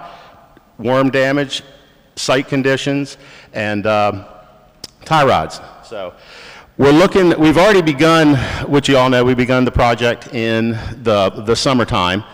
The projected start in November of 2018 is for the additional work I'm about to show you that we need to get done this year.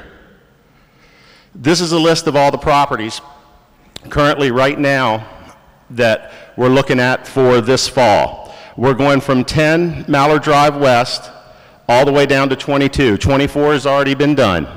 We are going, at that point, we already have permitting, contract, and everything in place. 23, 25, 26, and 19 Mallard Drive West and 21 are all under, construction's underway. They're working through on those. Part of the new RFP to be released for the November work that we're talking about in the upcoming RFP is for Ebb Tide Court, which is in the general same area, and for Mallard Drive East, where we have situations like failure because of a pipe that drains the road going through. We've got a few other situations over there. This just shows you where those areas are. And what I'm trying to do is concentrate on, instead of doing like before we had a permit to do from 10 all the way down to 22, and then 19 over here. But upon investigation, all of this was about ready to go. So once we started here, I got permitting to go around and tie this in, and then they'll pick up here and go down to 10 in the fall. So that creates a stronger product. It's all interlinked together. The new product that we're using, your vinyl bulkhead, is an interlocking product. We can't do one in the middle and then try to come in and join it. You're going to have cut joints. They make little spacers and everything, but that's not as solid as a product as one continuous run. Additional work we're looking at getting permitted this year is that just discovered through analyzing all the work orders and looking at the complaints coming in. 51 pintail, similar situation. I took, I believe, Miss Horn, and I forget who else was with us, but we went over and looked at it. That was the one we looked at. Another situation, tie rod's fine last year, broken over, and the bulkhead's starting to fall over there too. So we got all that in order to get repaired. That's 51, 52, 53, and 54 pintail. Over at the golf course, we're looking at doing in this 2018 thing. At the golf course bridge, I stopped and showed the board that. We've got an area that's never been replaced since it was installed. It's right at the, which tee is that? Does anybody remember? The 5th tee? It's right by the bridge, and the mound is built up. Everything's pushing out. There's a 2-foot extrusion where the boards are, where the whalers are cracked and the boards are sticking off. That all needs to be replaced. So one of the reasons why we started this summer is that from 2016, 2017, we're behind, but there's things that need to be done right away in addition to our regular maintenance that we need to do to keep up so we don't arrive to these situations. Mm-hmm.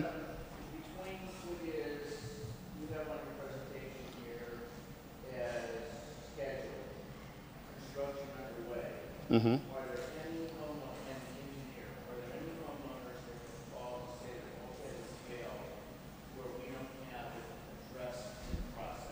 Yes, sir. This is the situation right here. I had a contractor that had called me. He was getting ready to put a dock down here. I believe that's 20 pintail. We're getting engineering done to do this. We know in, I believe, 21 or 22, this was projected to be replaced. With the amount of work that we have coming into play that needs to be done right away, I don't foresee being able to get a contractor in here for another 3 years or better. So what we had him do is, while the contractor was right there on the pier, building the pier, he shot new tie rods in to hold that. Otherwise, we'd be in another situation where the bulkhead could start leaning forward if we get into hurricanes, heavy rains this winter, and things like that. So that's part of the process, and what we laid out this winter is the way we were going to be maintaining the bulkheads. Is here's a situation where instead of immediately sending the contractor down there and putting the vinyl in, which doesn't coincide, with having the interlocking and everything, and it would be another situation where we're jumping around everywhere. We've done a minor repair just to secure it up. That'll hold for another 4, 5, 6 years or better. The next thing that's going to happen there is the wood will rot before the tie rods will fail.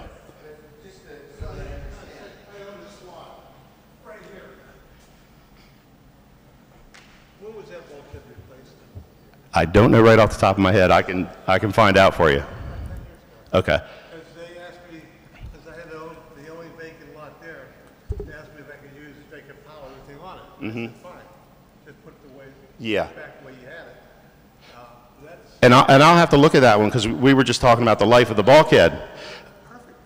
But when I look at the ball, and that's what happened down here, the bulkhead looks fine with the wood. It's the tie rods that are rotten. A lot of this fill, it was just pumped in from the canals when they dug them. It's very high pH. It reacts with the rods and the galvanized. So yes, sir, the wood is secure, but the internals holding them together are starting to fail. So that's why we had them come in and shoot those rods through. Just so I understand. So Mm-hmm. at the end of, I guess what I'm getting at is there any homeowner that has called and said his bulkhead has failed or they was breached that is not scheduled for construction within the next, not imminently scheduled for construction? No, to my knowledge, no. The major problems that we've discovered, and with the rods broken and the bulkhead starting to fail, we've addressed, and that's where I'm trying to jockey everybody around to get them within the next 2 years, and that's part of the decision to push rods in there to hold it up, because I just can't get anybody over there soon enough.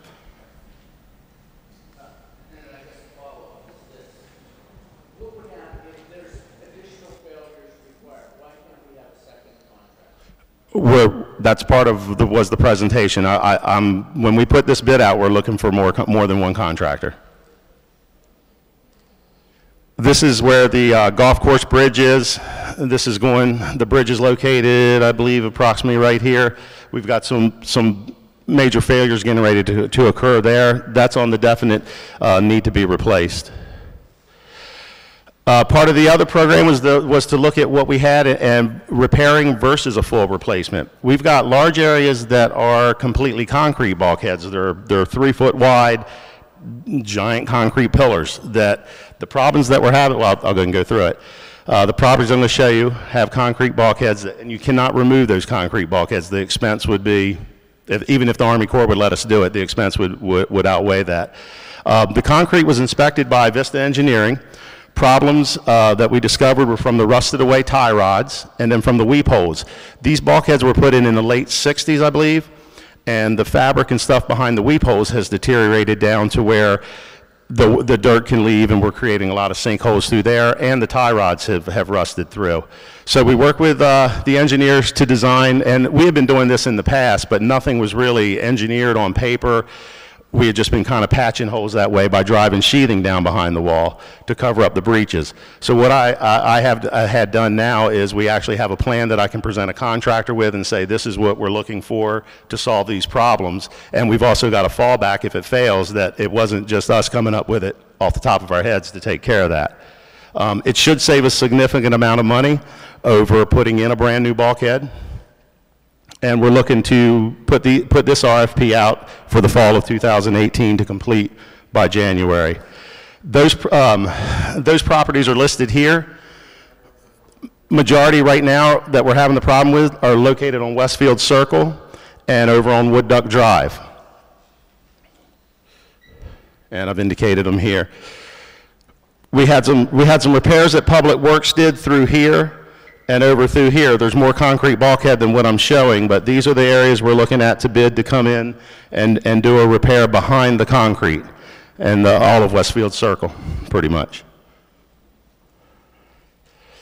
For 2019 to 2020, same situations. I'm looking at the properties that are failing with the broken tie rods, the deteriorating wood, and the conditions that are. The bulkhead may be 25 years old. If it's in good condition, we're moving away from those areas and concentrating on the problems that need to be fixed right away. This includes Wood Duck Drive, Wood Duck Park, Pintail Drive, and the golf course bulkhead. Actually, the golf course bulkhead is for the fall, sorry. This is just a list of what we've seen. What I did here was we have definite broken tie rods from 71 to 83. Yet 65, 67, and 69 have never been replaced, and they're part of the 30-year plan. So while we have a contractor working there, we should go ahead and get those completed, brought up to date with the rest of the bulkheads. If these broken tie rods are failing, these are close. When we looked at it, it's not listed the size of them. These are close. They're not broken yet. These we have problems on. They're broken in there. And 85 Wood Duck Drive, which is part of the 30-year plan. So we could knock out, and in the presentation, pardon me, I'm sorry. There's your tie rods. In the presentation this winter, it was about not only completing what we got to do now, but taking care of the 30-year plan, which are people like Ted, who's never had his bulkhead replaced. And here's the 30-year plan. Originally at the other presentation, I had over 80 properties on the 30-year plan. What we've done now, mixing them in with the bulkheads that are in need of repair, we've reduced that down to 57. We're going to continue to evaluate the bulkheads for replacement by their priority and replace those accordingly. The individual bulkheads may be repaired in lieu of replacement according to the life cycle of the adjoining bulkheads. That goes back to the slide I showed you where we replaced just the tie rods. We'd like to complete the 30-year plan by 2022 while incorporating yearly OPA Public Works assessment with data tracking into a new 35-year replacement cycle. That's for the vinyl, not for the wood itself. These are the properties that are left on the 30-year plan. You can see they're scattered. Some of them are close together, but we got Ocean Parkway, a little further down Ocean Parkway, Widow's Watch. That's just what's left. The old way is kind of we would respond to problems and replace the bulkheads, and then we would also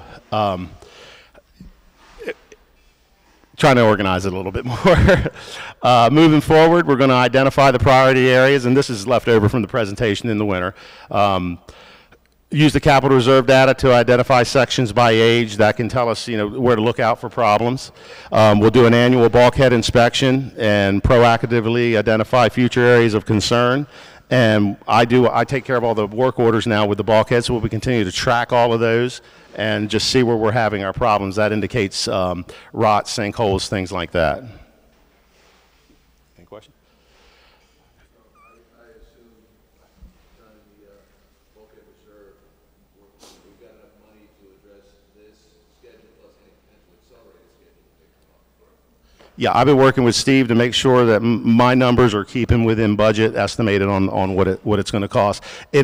Not only do we have the bulkhead, we've got the actual replacement of the bulkhead. We've got the engineering that's involved, and then you've got stabilization for sediment control afterwards too. So, yeah, I've been working real close with Steve to make sure we're staying within the numbers.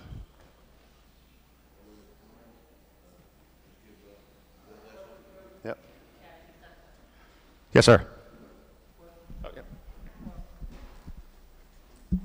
It sounds to me like a major problem here are the worms and the tie rods. Yes. Why are we not going to put in something the worms won't eat? And why are we not using stainless steel tie rods? I suggested stainless steel tie rods to a board of directors 20-some years ago. It's going to cost more, but tie rods can't be that much more. But if it gives us a different, what's a different type? The new product by CMI, it's an armor-coated tie rod. So the first 3 feet of the tie rod's actually coated against corrosion. Then it ties into a turnbuckle. We're mainly having the problems with the tie rods the first 1.5 to 2 foot behind the bulkhead, not deeper into Okay. the ground. So Is it worth even asking a price on stainless? I've got stainless in the upcoming. But beyond that, I've heard initially we were going to use vinyl, I believe, pretty much everywhere. Yes. Then that was suddenly changed. We're only going to use vinyl out on certain points. Mm-hmm. So I know vinyl may be a little bit more money, but if we're going to combat the worms, let's use the vinyl. Yes, sir, correct. The worm problem we only have out on the points primarily and in the canals that directly hit the bay because the worms like fast-moving water. So up in the inner canals, we're not really having the problems with the worms that we're having out on like your wood ducks and your Turns Landing, which we don't take care of, but Pintail in those areas also. They like fast-moving clear water. And one of the adverse effects of the water being cleared up through environmental regulations is that now the worms have come back. And to get back to your question with the tie rods, it's an armor-coated tie rod. It has a dip coating on it for the first 3 feet.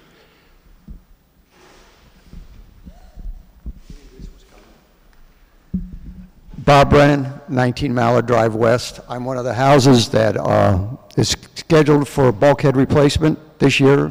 It was supposed to have been done 2 years ago. I've had nothing but sinkholes for the last 2 years, some deep up to here on me when I stand in them. My problem I have right now is originally one of the repairs done on my bulkhead was done by Fisher Marine. They did an outstanding job. Right now, the prior board hired, or I should say a member of the prior board hired High Tide Marine to do the bulkheads.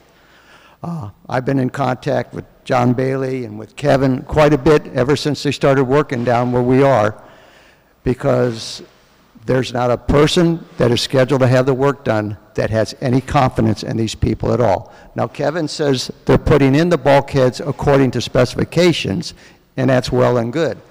But the methods that are using, the mess that they are leaving, the lack of cooperation with the homeowner or talking to the homeowner or explaining what's going on, it's just a total disaster. I mean, it's to the point where there's about to be a revolt down at our end of the street. Everybody who's going to get their bulkheads done is really up in arms. We've had silt washout that was supposed to, the bulkheads were supposed to have been sealed off. Silt washes out in a hard rain. Last week, there was a spill. Ocean Pines Fire Department, Worcester County spill people all had to come out because the tug was leaking. And they had to put a boom around the tub, and the spill went from the point all the way up to the bulkhead at the end of the Grand Canal, about 10 feet wide. Next morning, the tug got hauled out of there, the boom was removed by the high tide, and then the spill went out into Manklin Creek because the tide changed. This contractor you guys have hired is just absolutely, in my mind, the pits. I personally don't want him doing any work around my yard because he may be doing a good job, and I have to go with Kevin because me and him have walked the property a lot, and he's, you know, we're checking everything. But it's so sloppy when he's working and such a mess. Trash is thrown behind the bulkhead. When they cut off the old bulkhead, it just falls down into the canal behind the bulkhead, and it stays there. You know, it's a mess. In years, you're going to have problems. All this old stuff that's there, it's going to decay. Boom, sinkholes. Now, I've waited 2 years for a bulkhead to be replaced because I got sinkholes all the time. I would just as soon have somebody come in and just do a repair until I get a competent bulkhead marine person to come in and do it. Fisher, McGinty, or any of the others. But high tide, I don't want them anywhere near my house. Matter of fact, I'm supposed to go south, and if they're going to work on my house in October, I'm going to have to put off several trips because I don't want them being behind my house working while I'm not there. That's all.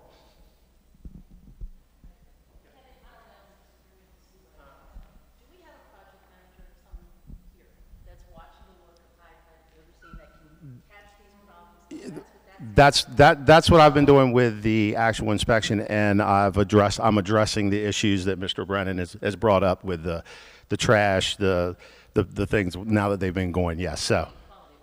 Oh yeah, well the quality of work, yeah, that's what we just discussed. They're putting everything in the specification. The quality of work is good. At maybe some of the work site behavior, which I haven't witnessed, but I'm relying on Mr. Brennan to keep me informed, is what we're working on now. Yeah.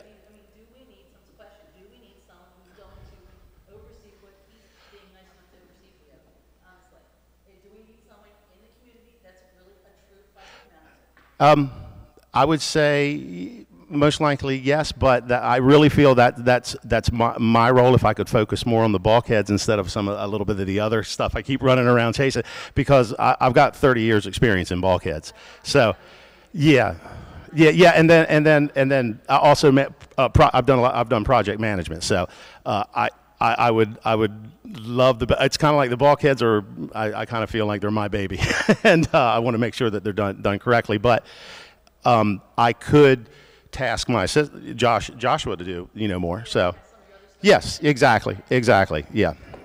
I usually go there before they're there. So I go take a look, or in the afternoon after they've left. I've noticed some of the trash, but when it's hot and the guys are working, they're drinking water bottles, throwing them down, they're cutting stuff, and what he was doing was policing it up, not at a constant pace ever. So.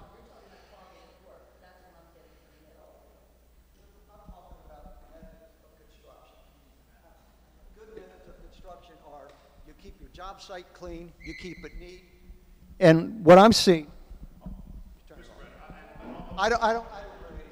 what I'm seeing is poor methods of construction. The job site's sloppy, it's dirty.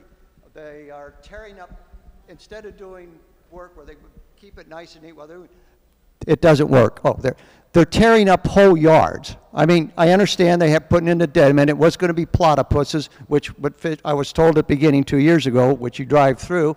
Now they've changed over to this regular big full deadman, which means they do have to do ditches and all. But these guys, they just tear the hell out of everything. A good example is I have a neighbor who they said they're charging him to remove a dock and put in his deck and everything. They charge him to remove his sprinkler system and his low voltage wiring and everything, and said they take care of it. Well, they didn't just remove it, they absolutely destroyed it. He's going to have to hire a new contractor to put his irrigation system back in and redo his whole wiring system back there.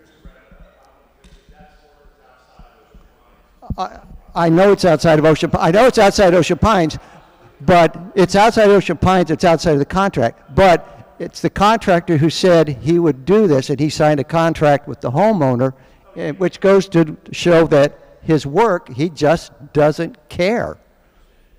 And that's all I got to say about them. Yeah, and thanks for that information. I think, you know, in listening to this particular issue kind of brings to light the fact that, you know, if there's a sentiment after prior work and comparing to, you know, the cleanliness / you know, orderliness in which they carry out their that may be something that we consider as we're making a decision, because absent of any of that, I couldn't tell you the difference between High Tide, Fisher Marine, or Brand X. You know, I just look at what the costs are and assuming, yeah, so, all right. Yeah, I mean, that's good to know, and thank you for sharing that, because it's very helpful.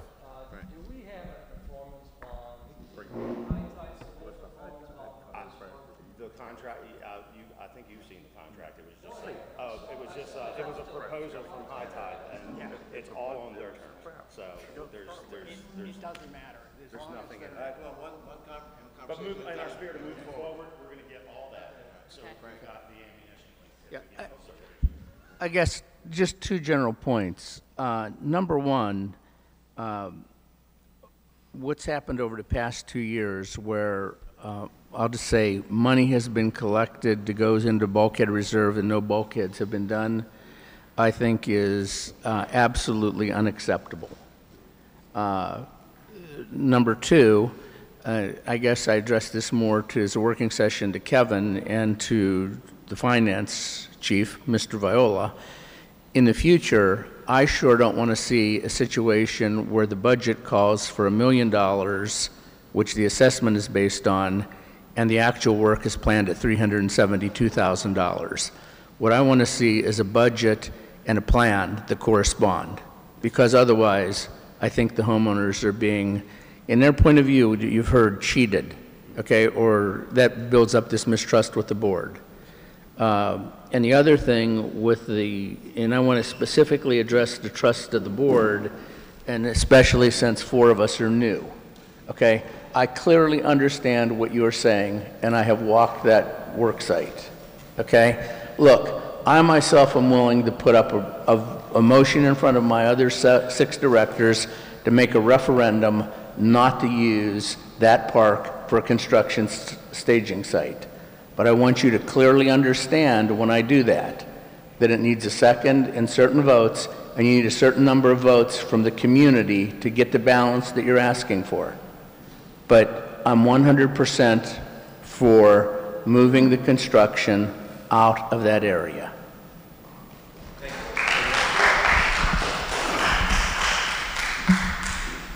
So to respond to Director Daly, yes, Budget and Finance and the CFO just sent the guidance for the budget for this coming year to the board yesterday, and that's exactly in there for bulkheads, where we asked for a plan to see what was going to be spent, what needed to be caught up, how much money is in the bulkhead, so that we can evaluate and see if we don't even need that. So that is in your guidance already.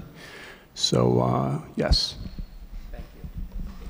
Can you tell me when the RFP is going out for the bulkhead? When's the RFP going out for the bulkhead? This month? What we run into too, some behind the scenes stuff is scheduling with contractors. I don't think it's a situation. I would rather choose from the best contractors and have to settle for the only guys that have been for us and have time to do it. That means we can't start till January. So the sooner we get the RFP out, the sooner we can get a contract working and get on somebody's schedule, because scheduling is a major issue with walk-ins. Why can't we go out with it right away? I just want to finish my comment. It's been really helpful to hear the comments this morning from the people, especially concerned about swim and racket. I would like to ask as a board that we send out the RFP without swim and racket as an option, because I really do believe that we will get a bid that will be inflated for every place other than swim and racket, and it will not give us a true estimate of the cost for doing the bulkheads. I think our most competitive and safest way to do this would be to put out a straightforward, no place in Ocean Pines RFP.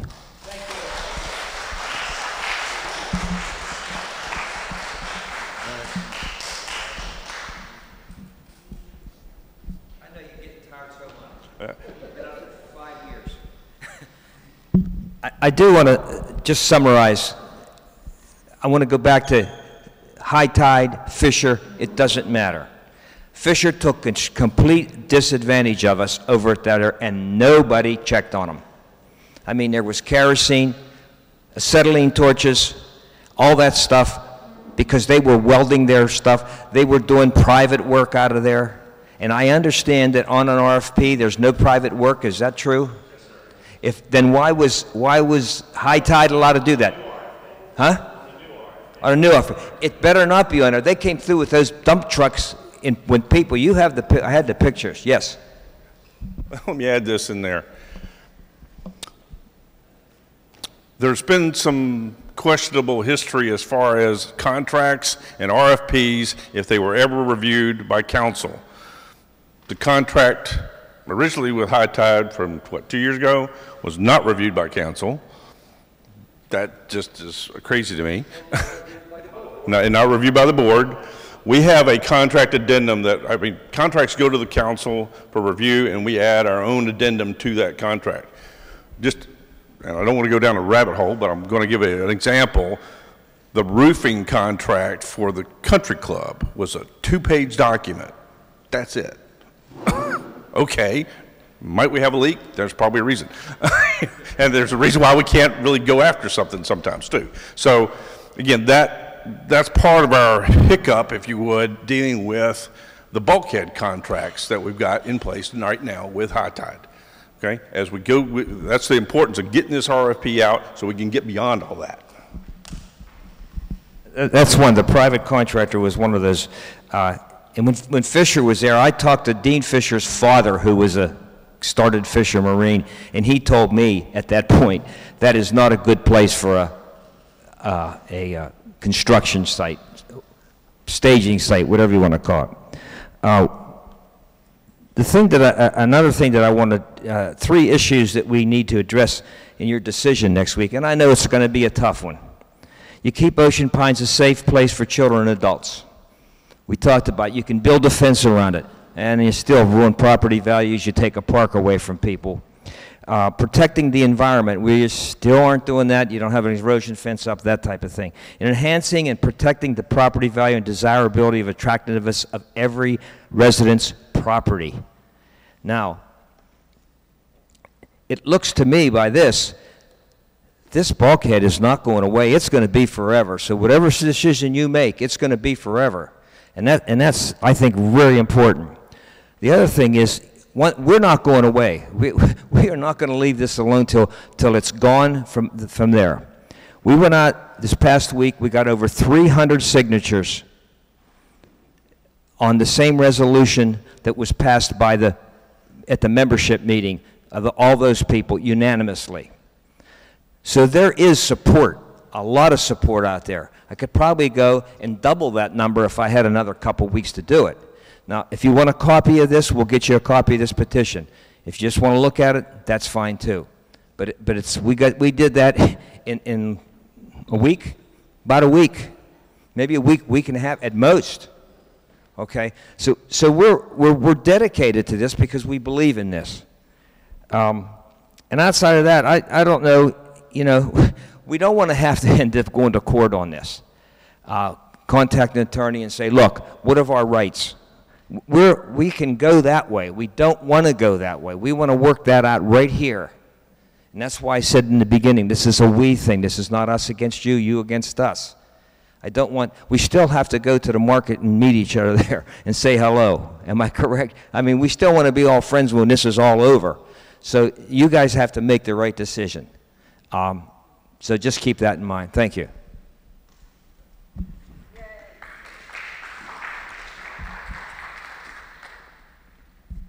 Yeah, I just wanted to point out what we may be overlooking the obvious. Frank said that if the 25% is correct, and let's assume for the sake of discussion it is, it would cost us, what, another $7 million? $6.25 million. You mean to tell me we can't find a piece of property around here for $6 million?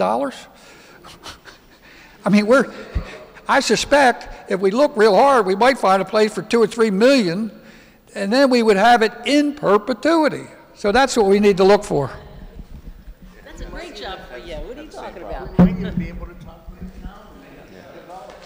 Okay. All right. I think we've covered everything we need on bulkhead. I'd ask my board colleagues, is there any other information that we need from the GM, going back to the original intent of the meeting, to make sure we've got everything we need from a bulkhead perspective? Any other? Frank? One thing we want to be, I'm just a little cloudy on, but I want to be sure of. Exactly, we've talked with the county, and we have something back in writing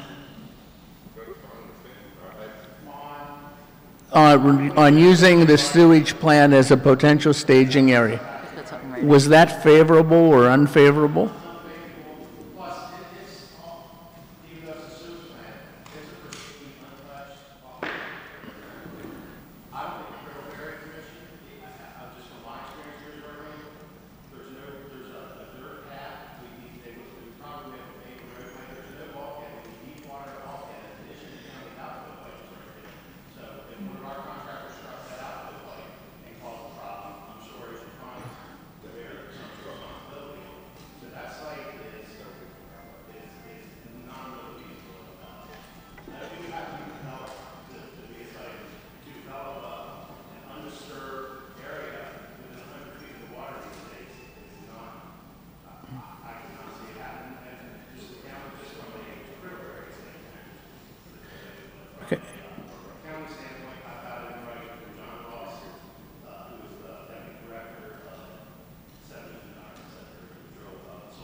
So the sewage plant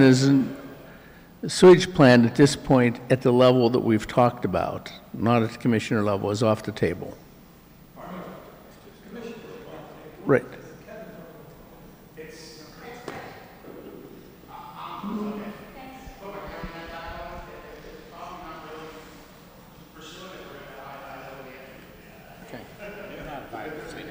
Yeah. Well, it doesn't sound, it doesn't sound viable at this point, but we haven't pursued it through the commissioners, correct? That would be the understanding? What is it, John? I can't hear what John's saying. I'll be blunt.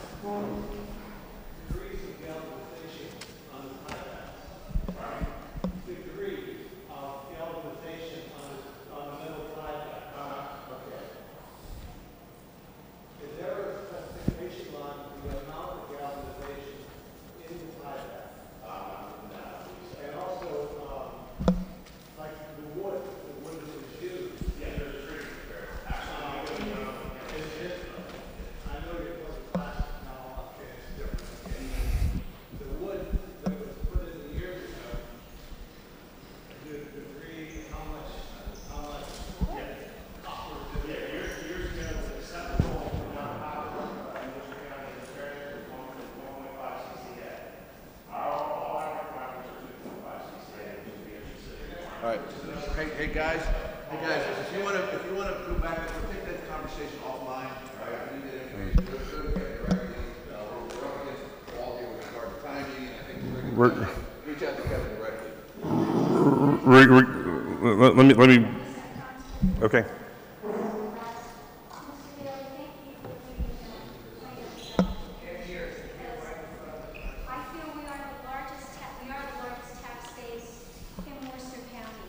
It's about time the county starts listening to us. We provide a huge tax revenue to them. For them not to be listening to us is just egregious to me. I know how it works, and I think we need to have a strong voice on behalf of the board. If we have to get our legal counsel involved with the county, then we do so. Here's the thing. Ocean Pines is built on a huge bulkhead infrastructure. We need that service here. It's plain and simple, or we're going to be going round and round with this every year. And I just think it's time that we sit down with them, have this dialogue, and come up to some sort of an agreeable solution. I'm going to go real practical for a second. If we're talking about the county facility and anything new going into the water system and in that whole environmental area, you're talking state, federal, Army Corps engineer, it's not going to happen between now and the end of this new RFP going out and a solution coming from that. That's going to take a big not to say we shouldn't pursue that, but that is not a short-term objective. It's a practical impossibility in the next 18 months to accomplish that. So long-term, yeah, we can look at that, but that's not going to be a solution that's viable anytime soon. So just keep that in mind. Again, that's a big, heavy lift. Again, not to say that it shouldn't be pursued, but it's not going to happen anytime soon, even if we agree to it. All right, I think we've covered all the items on the agenda. There was one other question I think we wanted to talk about, the change in one of the board meetings, the dates for one of the board meetings. I want to make sure we socialize that. We went from October 8th to October 20th. All right. No, only the October meeting, okay? Just, is everybody, I mean, while we're all in the same spot here and we'll say it publicly. So it used to be, it was scheduled for the 6th. The October meeting is now scheduled for the 20th. Yeah, okay.